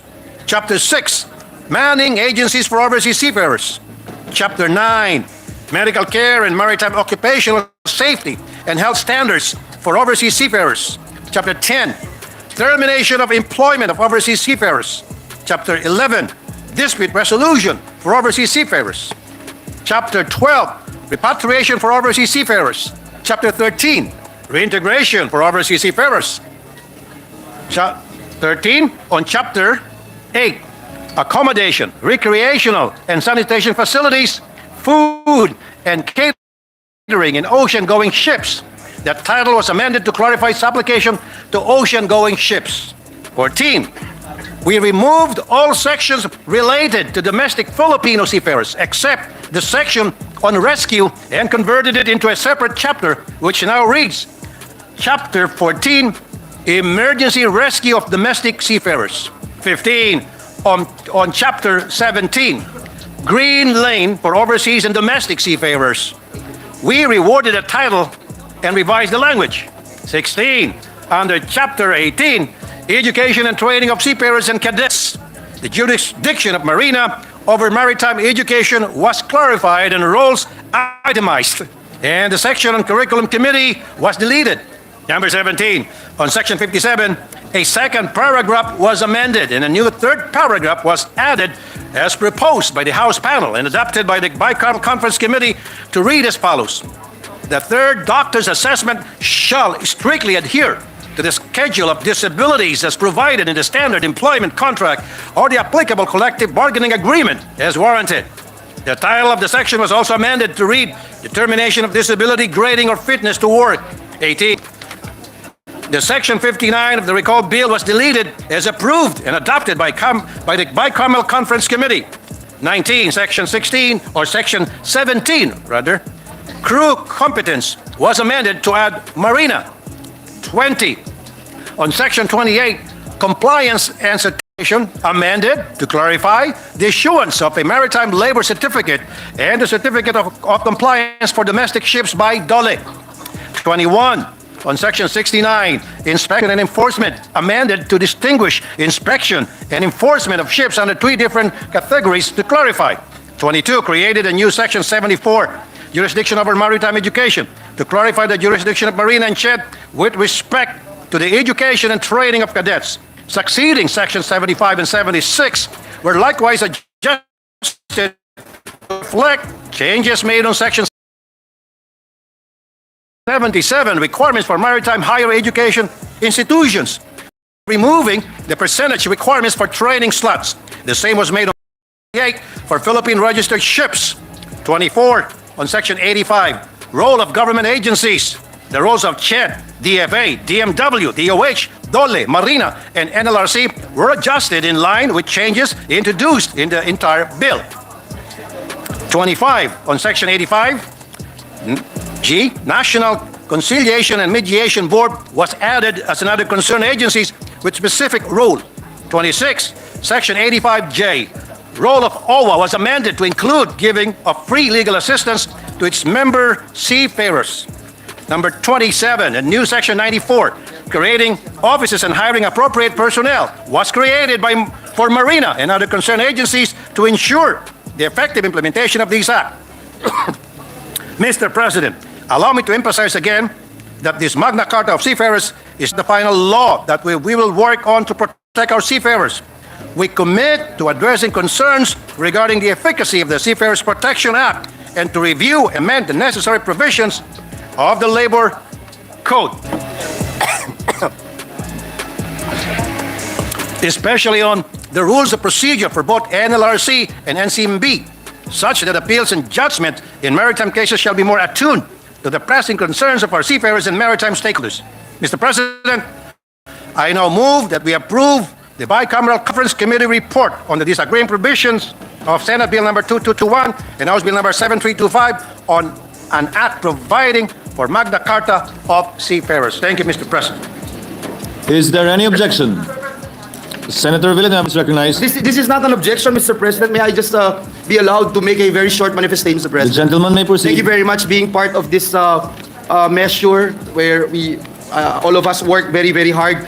Isang malaking karangalan po, Ginoong Pangulo, para sa atin na maging parte din ng Bicameral Conference Committee ng panukalang ito, ang Magna Carta o Filipino Seafarers. Isang batas po na para sa proteksyon ng ating mahigit kumulang na 580,000 na marino sa iba't ibang dako ng mundo. Sa wakas po, Ginoong Pangulo, ay magkakaroon na ng isang tunay na Magna Carta para sa ating mga marino matapos ang halos 2 dekadang pakikipaglaban po dito. Nagpapasalamat po tayo sa ating pinuno kay Senator Rafi Tulfo, the migrant workers, dahil karamihan po sa ating mga isinulong at ipinanukala na mga probisyon ay nanatiling nakapaloob sa BICAM report ng Magna Carta of Filipino Seafarers. Just to put on record, Mr. President, kasama dito yung pag-align ng mga probisyon ng Magna Carta sa Republic Act number 11641 o ang Department of Migrant Workers Act, pagpapatibay ng maritime occupational safety and health standards, paglalatag ng Green Lane protocols, pagkakaroon ng transition at support programs para sa mga marino na hindi pa muli nakakasampa sa barko, at pagpapalawak po sa lambong ng proteksyon sa ating mga seafarers na sadyang exposed po sa abuso, exploitation at unfair labor practice. Mr. President, I just want to put on record, and I'm very happy to join the gentleman from Isabela and Davao in reporting to the body that we emphasize that the Commission on Higher Education maintains jurisdiction over maritime higher education institutions, which is consistent po, Mr. President, with Section 3, letter D of the Magna Carta of Filipino Seafarers, which refers to CHED's policies and rules on education of maritime students and training cadets. And furthermore, Mr. President, last but not the least, yung Marinas Administration over maritime education should be interpreted in conjunction with the mandate of the CHED pursuant to RA 7722 or the Higher Education Act of 1994. Mr. President, sa pangkalahatan, ang panukala pong ito ay isang katibayan ng ating pagpapahalaga sa ating mga marino. Ito po ay pagpapatunay sa ating dedikasyon na itaas ang dignidad at antas ng pamumuhay ng ating overseas at domestic seafarers, ang ating mga bagong bayani. Kaya, Mr. President, sinasamahan ko po ang motion ng ating kasamahan para iratipika ang nasabing panukala. Maraming salamat, Ginoong Pangulo. The remarks of the gentleman from Bulacan are duly noted and well taken. Mr. President, the Deputy Minority Leader is seeking the floor. Mr. President, may I also move that the joint explanation of the conference committee be inserted into the records of the Senate? The chair will defer action on the motion until we have heard Senator Ontiveros, and thereafter we will act on the same. Senator Ontiveros is recognized. You may proceed, ma'am. Salamat, Mr. President, at magandang gabi po. I would like to take this opportunity to thank you and to say thank you and to give credit where credit is due. Unang-una, salamat kay Chair Rafi Tulfo sa kanyang paninindigan at pagsisikap para maayos ang ilang issues tungkol sa bond. Alam ko sa puso niya, tulad ko, dapat ang Magna Carta of Seafarers should serve the interest of all Filipino seafarers. Salamat din sa aking Minority Leader, Senator Coco Pimentel, sa pagsuporta at sa pakikiisa sa tunay na diwa ng batas na ito. At kay Senator Joel Villanueva sa kanyang walang sawang suporta sa mga issues ng mga manggagawa, partikular sa mga marino. Kay Comsec Alan at sa mga masisipag nating mga legis staff. sa kanilang ambag at sakripisyo para mabuo ang Magna Carta of Seafarers. The Magna Carta of Seafarers is very close to my heart because every Filipino seafarer deserves greater protection from abuses and violations of their rights and welfare. This law is for every overseas Filipino worker seafarer who has been called a modern-day hero because of his or her economic contributions through remittances, and most importantly, because of their sacrifices in being homesick to give a comfortable life to their loved ones. Narinig namin kayo, mga kababayan. Hindi sapat na manatili lamang silang mga buhay na bayani habang sila ay nakikipagsapalaran at nagbabanat ng buto sa karagatan na walang sapat na batas na magtataguyod ng kanilang mga karapatan at proteksyon. At sa wakas, ngayon ay magiging isang ganap na batas na. The Magna Carta should be the anchor of every Filipino. No one should be left behind, including cadets. Every Filipino seafarer's rights should be protected in accordance with international labor organizations, Maritime Labor Convention, and most especially with the Philippine Constitution. Sabi ko nga kanina, give credit where credit is due. At isang taos-pusong at walang humpay na pasasalamat at pagpupugay sa ating mga Filipino seafarers. Kayo po talaga ang bida dito, higit sa lahat. Mabuhay ang bawat overseas Filipino worker, mabuhay ang bawat marinong Filipino. Saludo ako sa inyong pagsisikap. Patuloy kaming susuporta sa inyong kapakanan at seguridad kasama ng inyong pamilya. Maraming pong salamat, Mr. President. Sir, thanks the distinguished lady, and her remarks are duly noted and well taken. Now, acting on the previous motions of Yes, Mr. President. majority leaders recognized. Corollary to the motion of Senator Tulfo, I move that we approve and ratify the Bicameral Conference Committee report on the disagreeing provisions of Senate Bill 2221 and House Bill 7325, and let the text of the joint explanation be deemed read into the records of the chamber. So moved, Mr. President. There is a motion. Hearing no objection, the same is approved. The Bicameral Conference Committee report on the disagreeing provisions of Senate Bill number 2221 and House Bill number 7325 is hereby approved on and ratified. Senate President Zubiri is recognized. Yes, thank you, Senate President Scudero. No, just a point of information. Under your leadership, under my leadership, we had several measures that we passed and ratified that was returned or, well, asked by Malacanang to bring it back to us. I hope that we can, and this will happen with the Magna Carta for Seafarers. I feel bad for Senator Raffy, to be honest.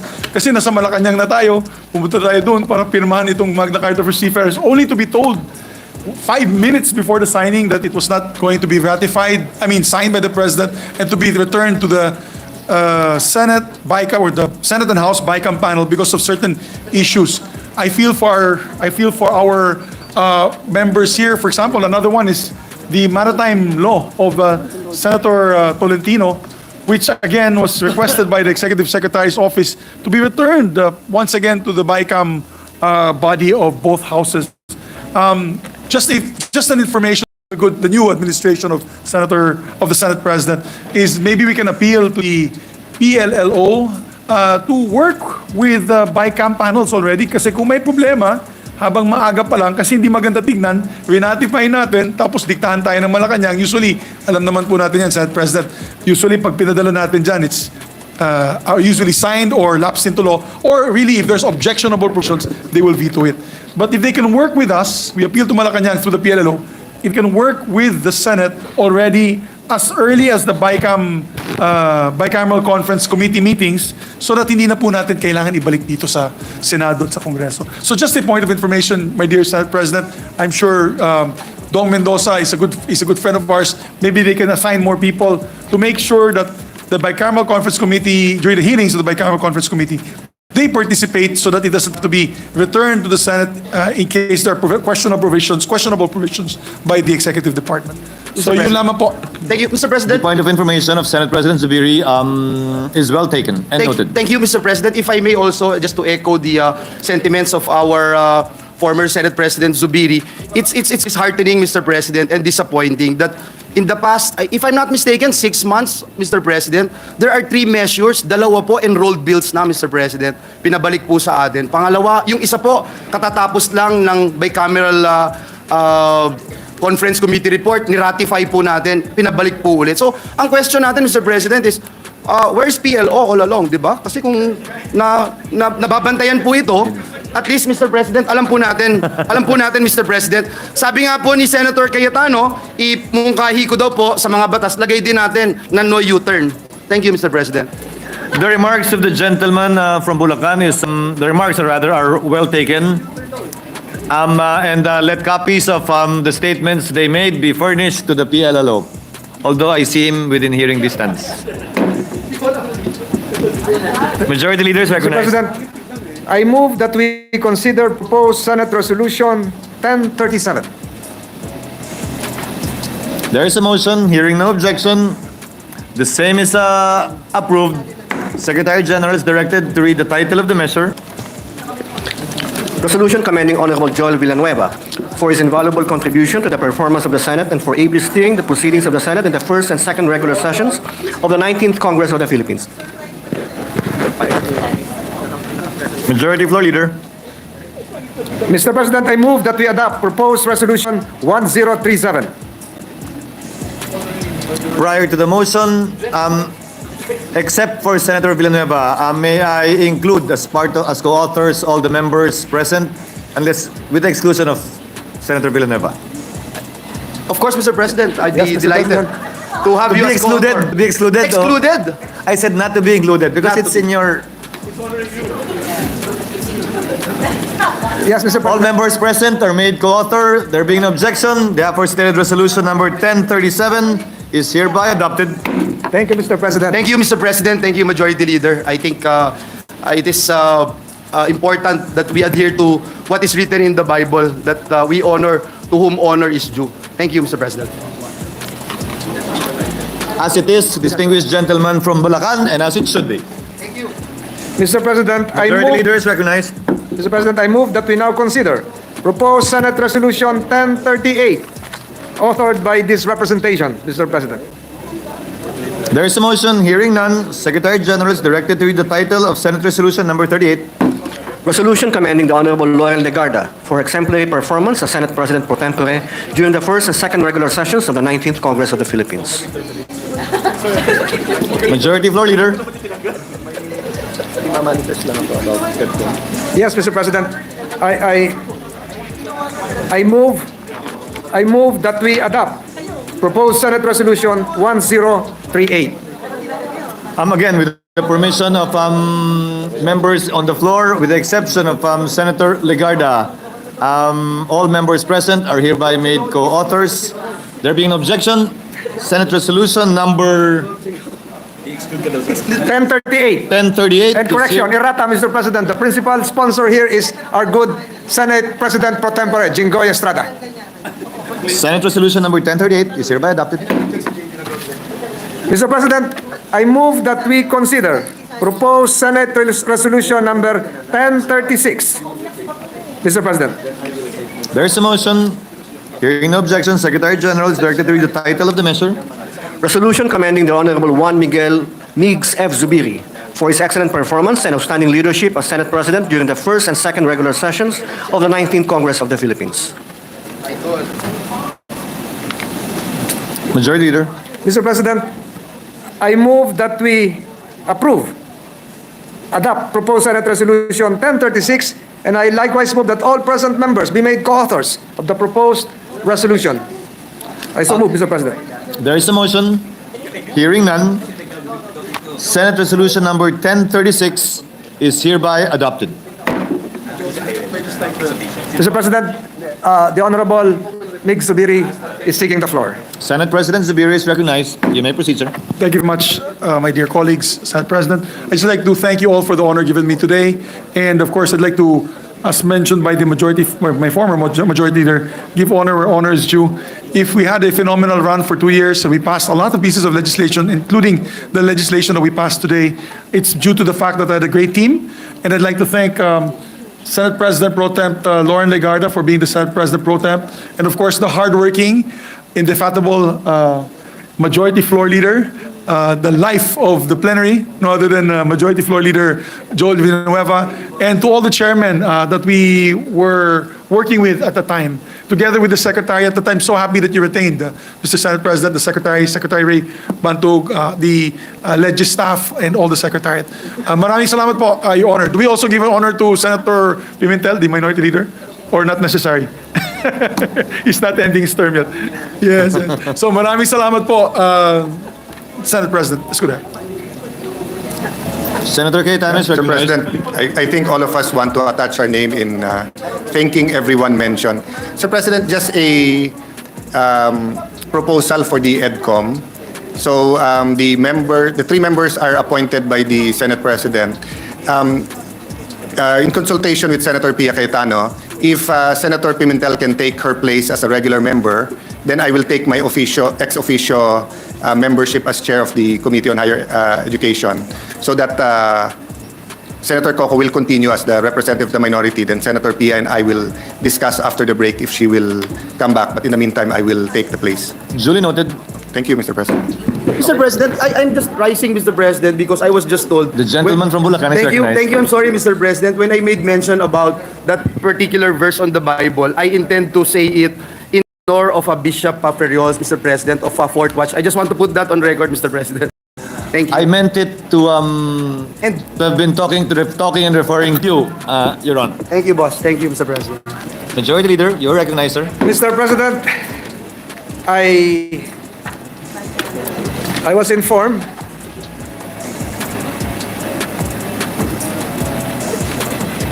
that germane to the manifestation made by the former Majority Leader, there is a proposed Senate Resolution 1035. The proposed Senate Resolution, with the permission of the body, I move to consider the proposed Senate Resolution 1035 and for the Secretary to read the title of the measure. This is something to do with the biblical phrase mentioned a while ago by the good gentleman from Bulacan. It has something to do with the expression of profound sympathy on the death of Apostle Fol, Mr. President. There is a motion. Hearing no objection, same is hereby approved. Secretary is directed to read the title of Senate Resolution number 1035. Resolution expressing the profound sympathy and sincere condolences of the Senate on the death of Apostle Arsenio T. Ferriol, founder of the Pentecostal Missionary Church of Christ, Fourth Watch. Majority Leader.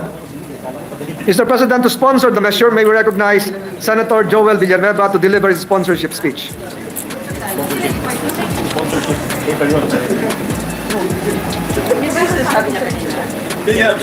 Senator Villanueva is recognized. You may proceed, sir. Thank you very much, Mr. President. Thank you, Majority Leader.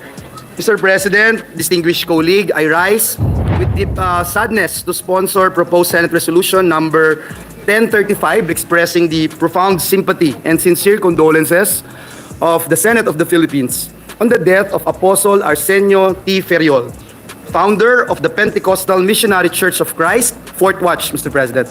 Mr. President, Apostle Ferriol generously shared his faith and wisdom to other Christian leaders and his time to the Jesus is Lord Church by attending many of our events.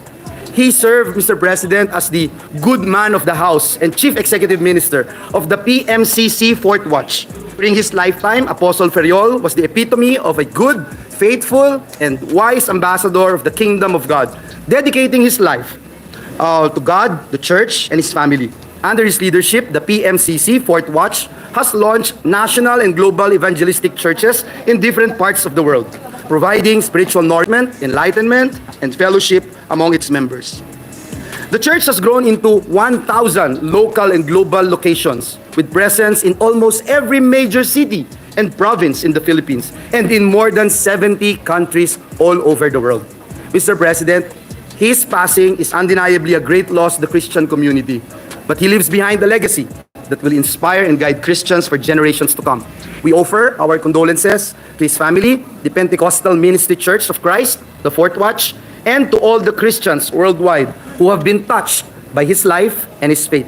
Let me end, Mr. President, by quoting Matthew chapter 25, verse 21, where God said, "Well done, my good and faithful servant. You have been faithful with a few things. I will put you in charge of many things. Come and share your master's happiness." Maraming salamat, Ginoong Pangulo, and may God bless us all. Thank you, Senator Villanueva. Majority Leader. Mr. President, I likewise request that the good sponsor make me a co-sponsor as well, considering that Apostle Fol is a close family friend, Mr. President. And I move likewise that all Gladly, Mr. members of this body be made as co-sponsors. Including, and the sponsorship speech, likewise, co-sponsorship speech of the Honorable Senator Nancy Binay, also a close family friend of the Binay family, be inserted into the records, Mr. President. So moved. Hearing no objection, the same is hereby approved. Majority Leader. Mr. President, I move for the approval of the Journal of the 76th session. Session suspended.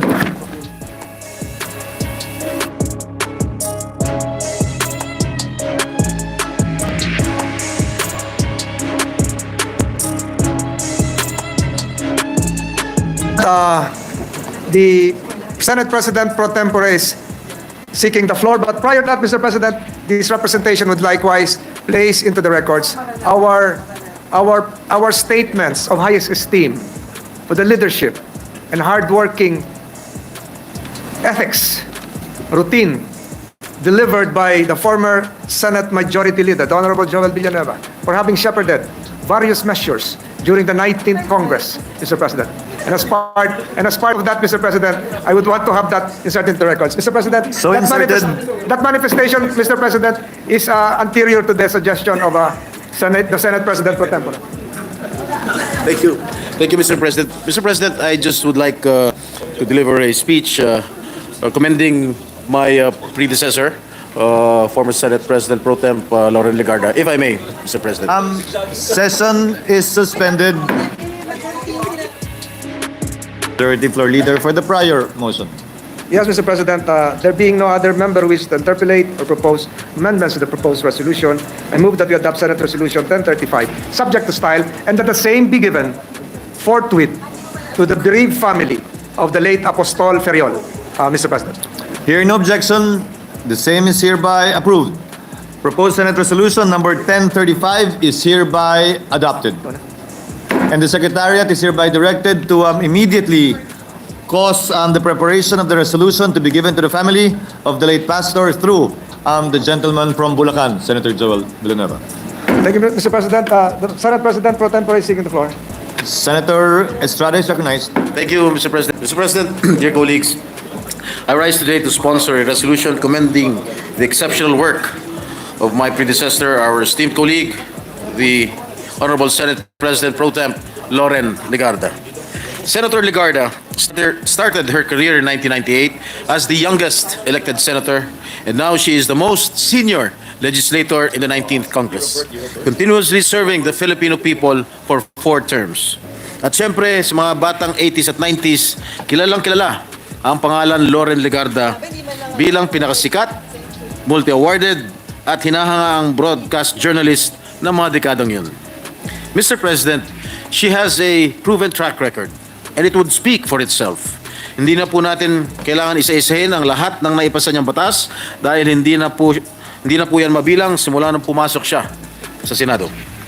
Our former Senate President Pro Temp is an environmentalist and a staunch advocate of our cultural heritage. Her contributions stand out as a shining example of leadership and commitment to this important advocacy. And her dedication and tireless effort have not only protected our environment, but have also paved the way for our leaders to continue this very vital concern of the present times. Sa panahong hindi pa halos pinapansin ang mga environmental issues, climate change at natural disasters, nangunguna na po si Senator Legarda sa advokasya niya sa pagkakaroon ng climate-proof future para sa ating mga kababayan. Ginoong Pangulo, hindi may tatanggi ang dedikasyon ni Senator Legarda sa ating institusyon dahil minsan na rin siya naging Senate Majority Leader, ang nag-iisang female Majority Leader sa kasaysayan ng ating Senado. She has earned the respect not only of the Filipinos but also recognized globally, especially the United Nations Global Champion on Resilience. Among many accomplishments she continues to do while being a 4-term senator, a visionary leader, and a dedicated public servant. Sobrang sipag kahit Biyernes po pumapasok sa kanyang tanggapan. And I should know because she is my neighbor in the 6th floor. At katuwang ko siya dahil pumahilig po magpakain sa mga kapwa niya senador katulad ko rin. In closing, Senator Lauren Legarda's dedication as Senate President Pro Temp earned her the respect and admiration of her peers and the public, reinforcing her legacy as a visionary leader and a steadfast defender of the rights and welfare of the Filipino people. Today, we commend her body of work, her leadership, and her exemplary performance as Senate President Pro Tempore during the first and regular session of the 19th Congress. Maraming salamat po, Ginoong Pangulo. Thank you, Mr. President. Mr. President. The remarks of Senator Jinggoy are noted. Mr. President, I was informed of the readiness of two of our colleagues to proceed within a short period of time, and I have been promised, Mr. President, that all contentious provisions were already agreed upon, thrashed out in details, Mr. President. And I'm referring now, Mr. President, to our lady colleagues who are still present in this chamber, Mr. President, specifically the Honorable Senator Cynthia Villar. Mr. President, I move that we resume consideration of Senate Bill 258. This bill is on the Livestock, Poultry, and Dairy Industry Development Competitiveness Act, Mr. President. There is a motion. Hearing no objection, the same is approved. The Secretary General is directed to read the title of the measure. 2558. Amendment. Amendment.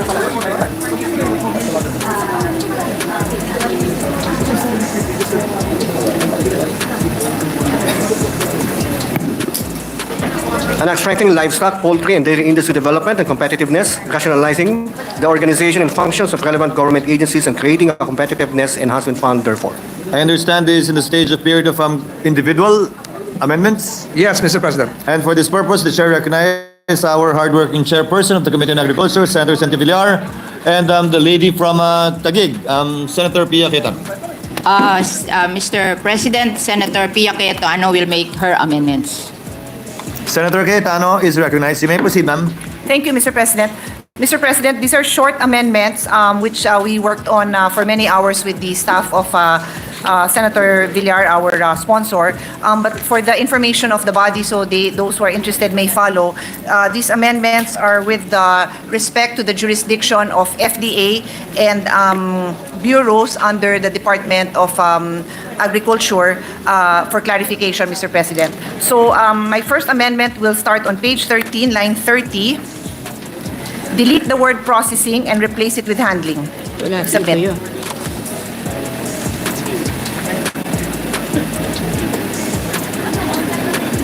What does the sponsor say? We accept the amendment. Ito ba yun? Yun supposed to be, babasahin ko. The proposed amendment having been accepted, the same is hereby adopted.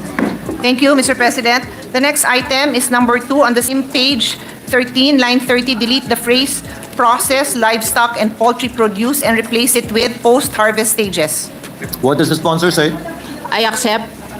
The proposed amendment having been accepted by the sponsor is hereby approved and adopted.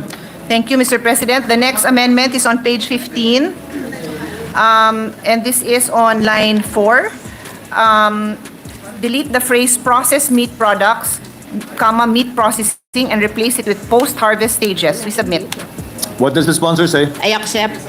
The proposed amendment having been accepted by the sponsor is hereby approved and adopted. Thank you. Mr. President, on page 15, line 8, after the word establishments, insert the phrase in the primary production and post-harvest stages. Okay. What does the sponsor say? I accept. The proposed amendment having been accepted by the sponsor is hereby approved and adopted. Then still on page 15, delete lines 26 to 29 and replace it with, in accordance with Republic Act number 10-611 or the Food Security Act of 2013, the DA shall continue to regulate the primary production and post-harvest stages of the food supply chain. What does the sponsor say? I accept. The proposed amendment having been accepted by the sponsor is hereby approved and adopted. Mr. President, just for the record, the rationale for the amendments is because these processed meats are considered health products that are regulated by the FDA to ensure safety and quality to protect public health. I move on, Mr. President, to my next amendment, which is still on page 15, lines 30 to 32. And it goes on to page 16. So the amendment is delete lines 30 to 32 on page 15 and lines 1 to 11 on page 16, thereby deleting the entire section 13. What does the sponsor say? I accept. The proposed amendment having been accepted by the sponsor is hereby approved and adopted. And for the record, the rationale for this amendment is to ensure that we lodge the veterinary drugs and products, the regulation of veterinary drugs and products would continually be lodged with the FDA. Thank you, Mr. President. The remarks of the lady are no. Can we ask her to repeat that last amendment? It was not an amendment, distinguished sponsor. It was a Explanation. rationale behind the proposed amendment. Okay. We accept. Oh. Thank you, Mr. President. The next set of amendments will start on page 17, line 31. So I have page 17, line 31, and line 32. And then it goes on to the next page, which is page 18 and line 1. So I will read this together. On page 17, line 31, after the word all, insert the word local.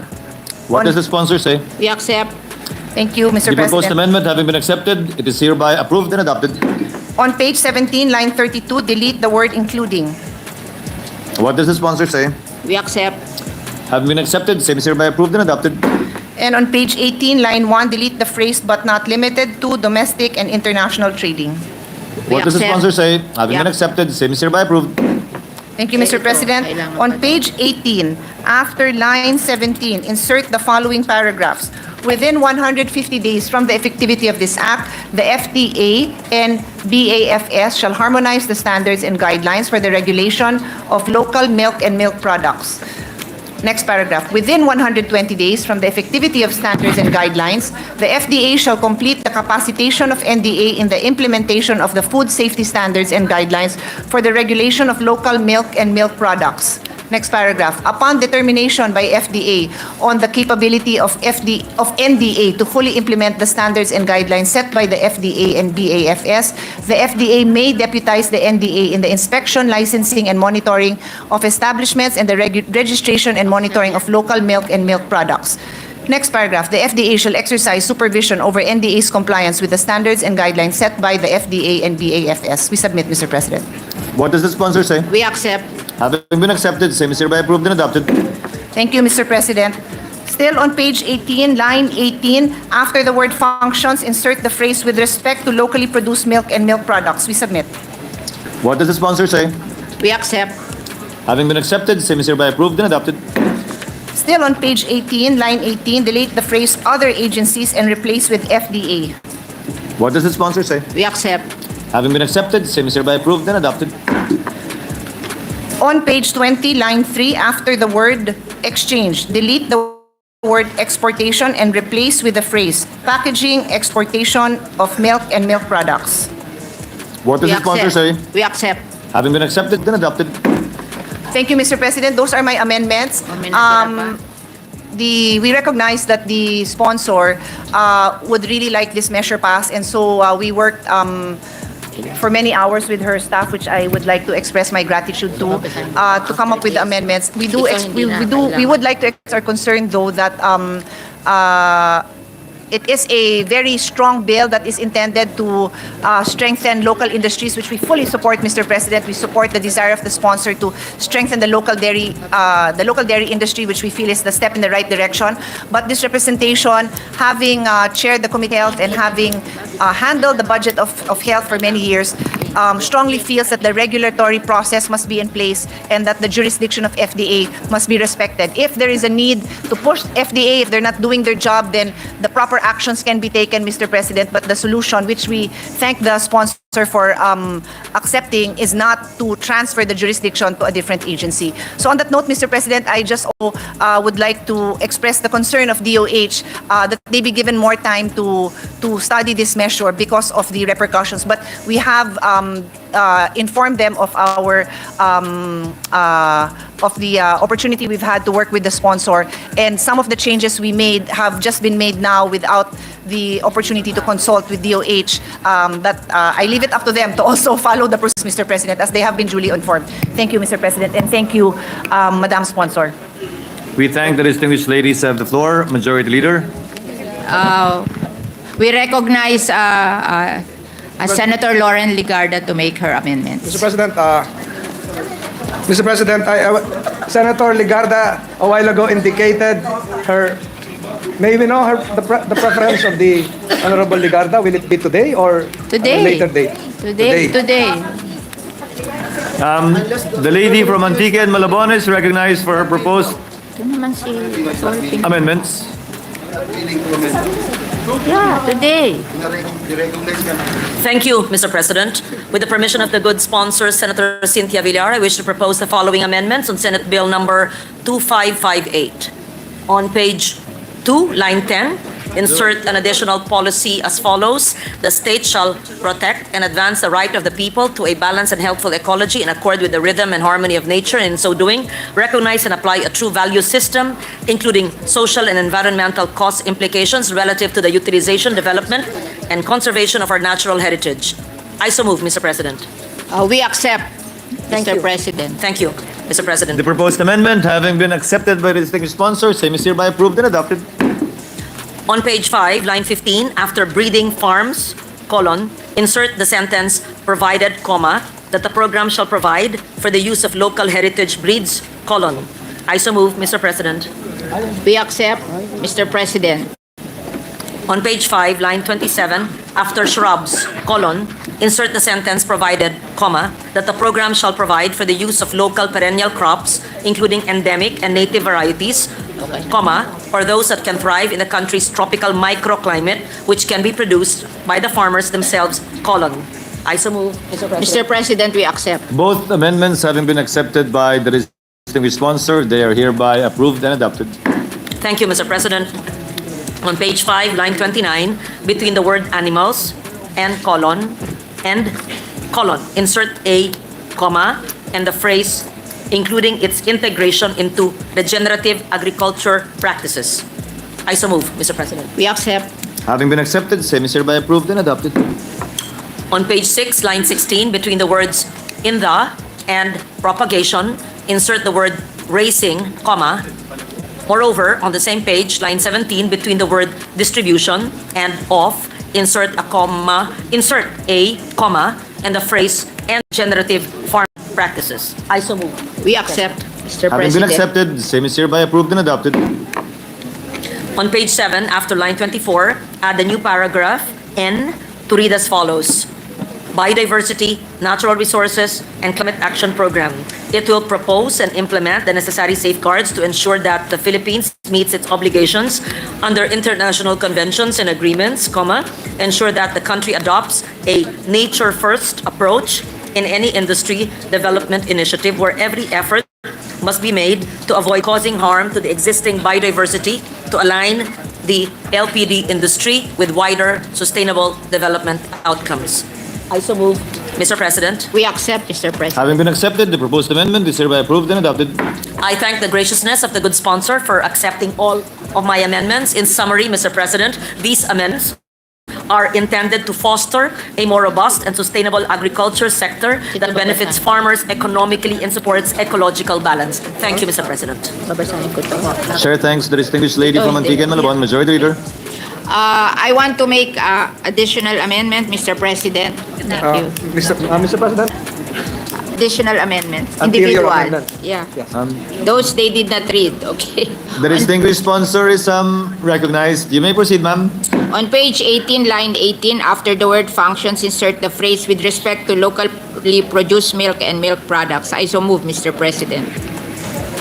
So moved. Hearing of Senator Pia is recognized. I would just like to follow that. Can we ask sponsor to?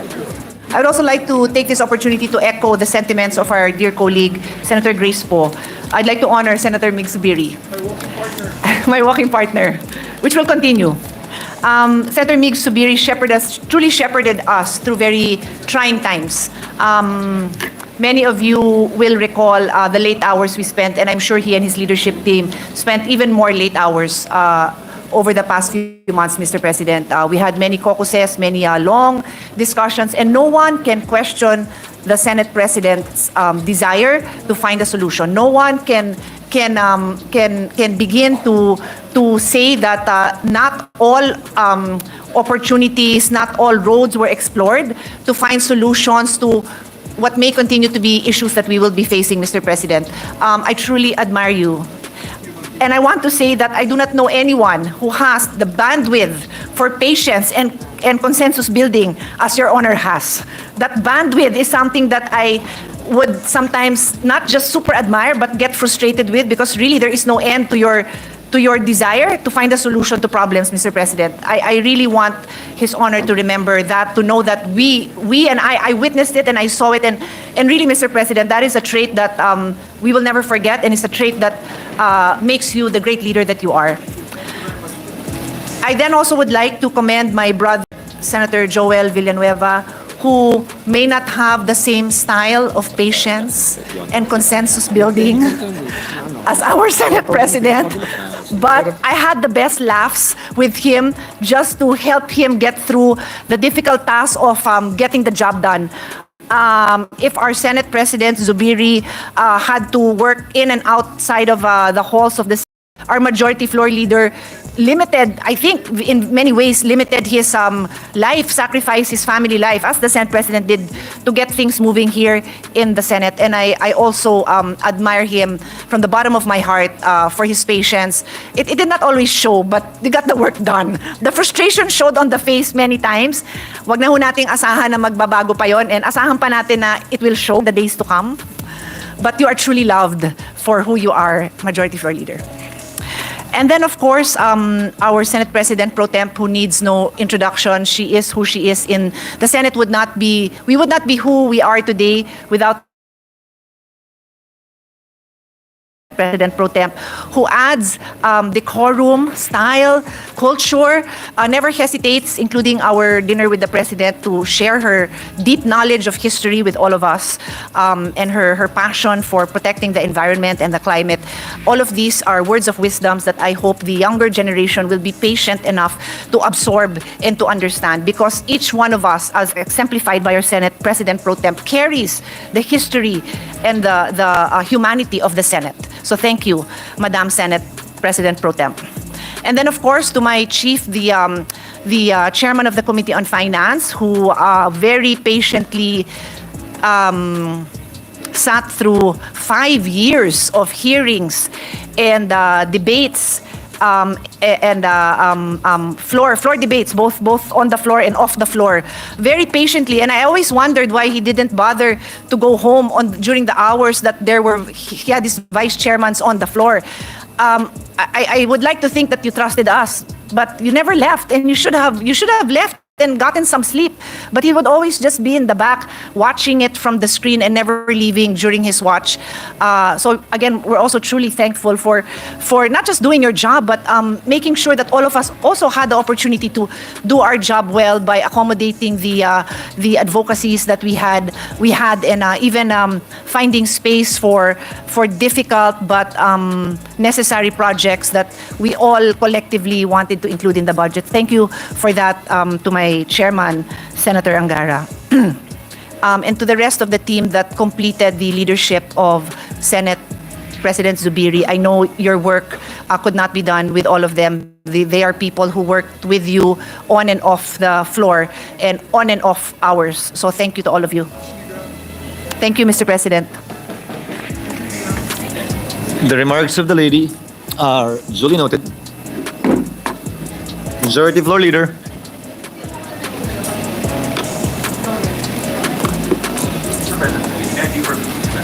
Senator Angara is seeking the floor, Mr. President. Senator Angara is recognized. Thank you, Mr. President. Not to take up too much time of the plenary at this time, I just want to thank the lady from Taguig for her very kind words, and I loved working with her as the Senior Vice Chair for issues on education and health, which we share a passion for. Thank you very much. Remarks of the gentleman are noted. Majority Floor Leader. Just a reminder. The Senate President Zubiri is recognized. Yes, thank you very much, Senate President. Just a reminder to the Senate President that this team is a hardworking team. We're the only ones here left, Mr. Senate President, so that you know that we're here to support you in to listen to your valedictory, I guess your report to the people of the Republic. If he's going to give a speech, we're here to be with you, Mr. President. Thank you, Senate President Zubiri. I assure you it'll be very brief because it's been only 2 days. Thank you. Mr. President, may I just be allowed to make a very short manifestation? Senator Villanueva is Thank you. recognized. Thank you very much, Mr. President. Mr. President, just to put on record our sincerest thanks and gratitude to some of our colleagues, namely Senator Po and Senator Pia Cayetano, for appreciating what we have worked for, the countless hours and the sacrifices, even the extra mile that we needed to walk just to deliver what we can deliver in the name of public service for our country and people. So we just wanted to put on record that we did that not for this particular time where we knew that someday it will be appreciated. Whether it will be appreciated or not, we know that we are doing it for the glory of our God. Thank you, Mr. President. Remarks to the gentleman. Mr. President, there are still 4 items left in our agenda for the day. And the gentleman from Valenzuela is seeking the floor, but I don't see the minority leader around, Mr. President. So, to expedite, Mr. President, may we, with the permission of Senator Gatchalian, to expedite the proceedings, may we recognize the gentlelady from Capiz to sponsor in quick succession multiple resolutions, Mr. President, concerning... Session is suspended. During our last session, I attended. I tried. Pero namaga yung paa eh. Alam na ni majority. So it's okay, Mr. President. Kahit na mabulok yung paa dito, no problem. Para sa bayan. You know, under Senator Soto, hindi ganun. Pare, bastusan na tayo dito eh. Nire-respeto kita. Don't do that to yourself. Are you in coma? You're not in a coma. The risk of... You know, under Senator Soto, hindi ganun. Pare, bastusan na tayo dito eh.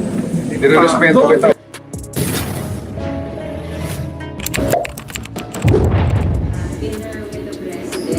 Ano po ba ang napag-usapan? Meron po bang kinalaman sa regulation sa Senate leadership? Or ano po direktiba na pag-usapan? Direktiba? Opo, meron po ba siyang binili? Ba, hindi niya pwedeng utusan ng Senado. Magkahiwalay kami ng ano lang yun. Una, bismillah. A'udhu billahi minasyaitanirrajim. Bismillahirrahmanirrahim. Alhamdulillah rabbil alamin. Bismillah wa salatu wa salamu ala rasulillahi. Assalamualaikum warahmatullahi wabarakatuh. Yung pong paanyaya ng ating mahal na Pangulo. Lagi naman po yan, magmula po nang ako ay naging senador, lagi pong may paanyaya ang Pangulo para makasama siya sa hapunan. Pero wala po doon na nangyari na pinag-usapan ang nangyari sa Senado. At hindi rin po napag-usapan kung kami ay uutusan niya dahil hindi naman po kami siguro dapat niyang utusan dahil hindi naman po kami sa ilalim niya. Yung pong dinner ay may kinalaman lang sa kwentuhan. Wala pong pinag-usapan na patungkol po sa Senado. Wala po. Ang event charter change? Wala po. Kung meron pong magbabanggit nun, ako yun. Pero hindi ko naman po nabanggit. Kasi parang casual po na nakakahiya naman magbanggit ng politika. Yung pinag-uusapan, mga anak ko. Tinatanong ng Pangulo, kamusta yung mga anak ko, kamusta yung asawa ko. So parang ang hirap po magpasok ng politika.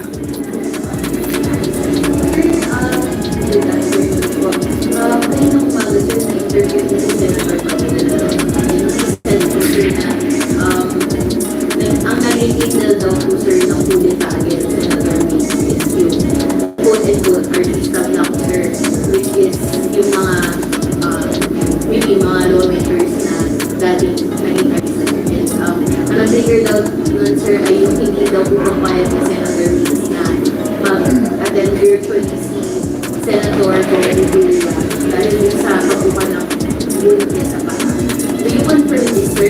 kayo po or may some sort of naging factor po yun sa pagka-out ni Senator?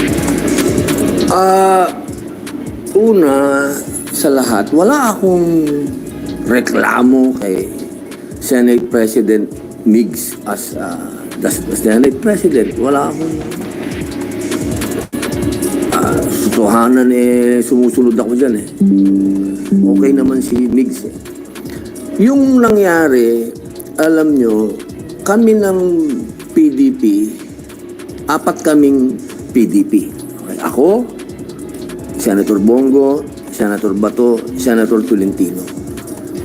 Kami ay isang partido, kaya ang boto namin ay isa lang.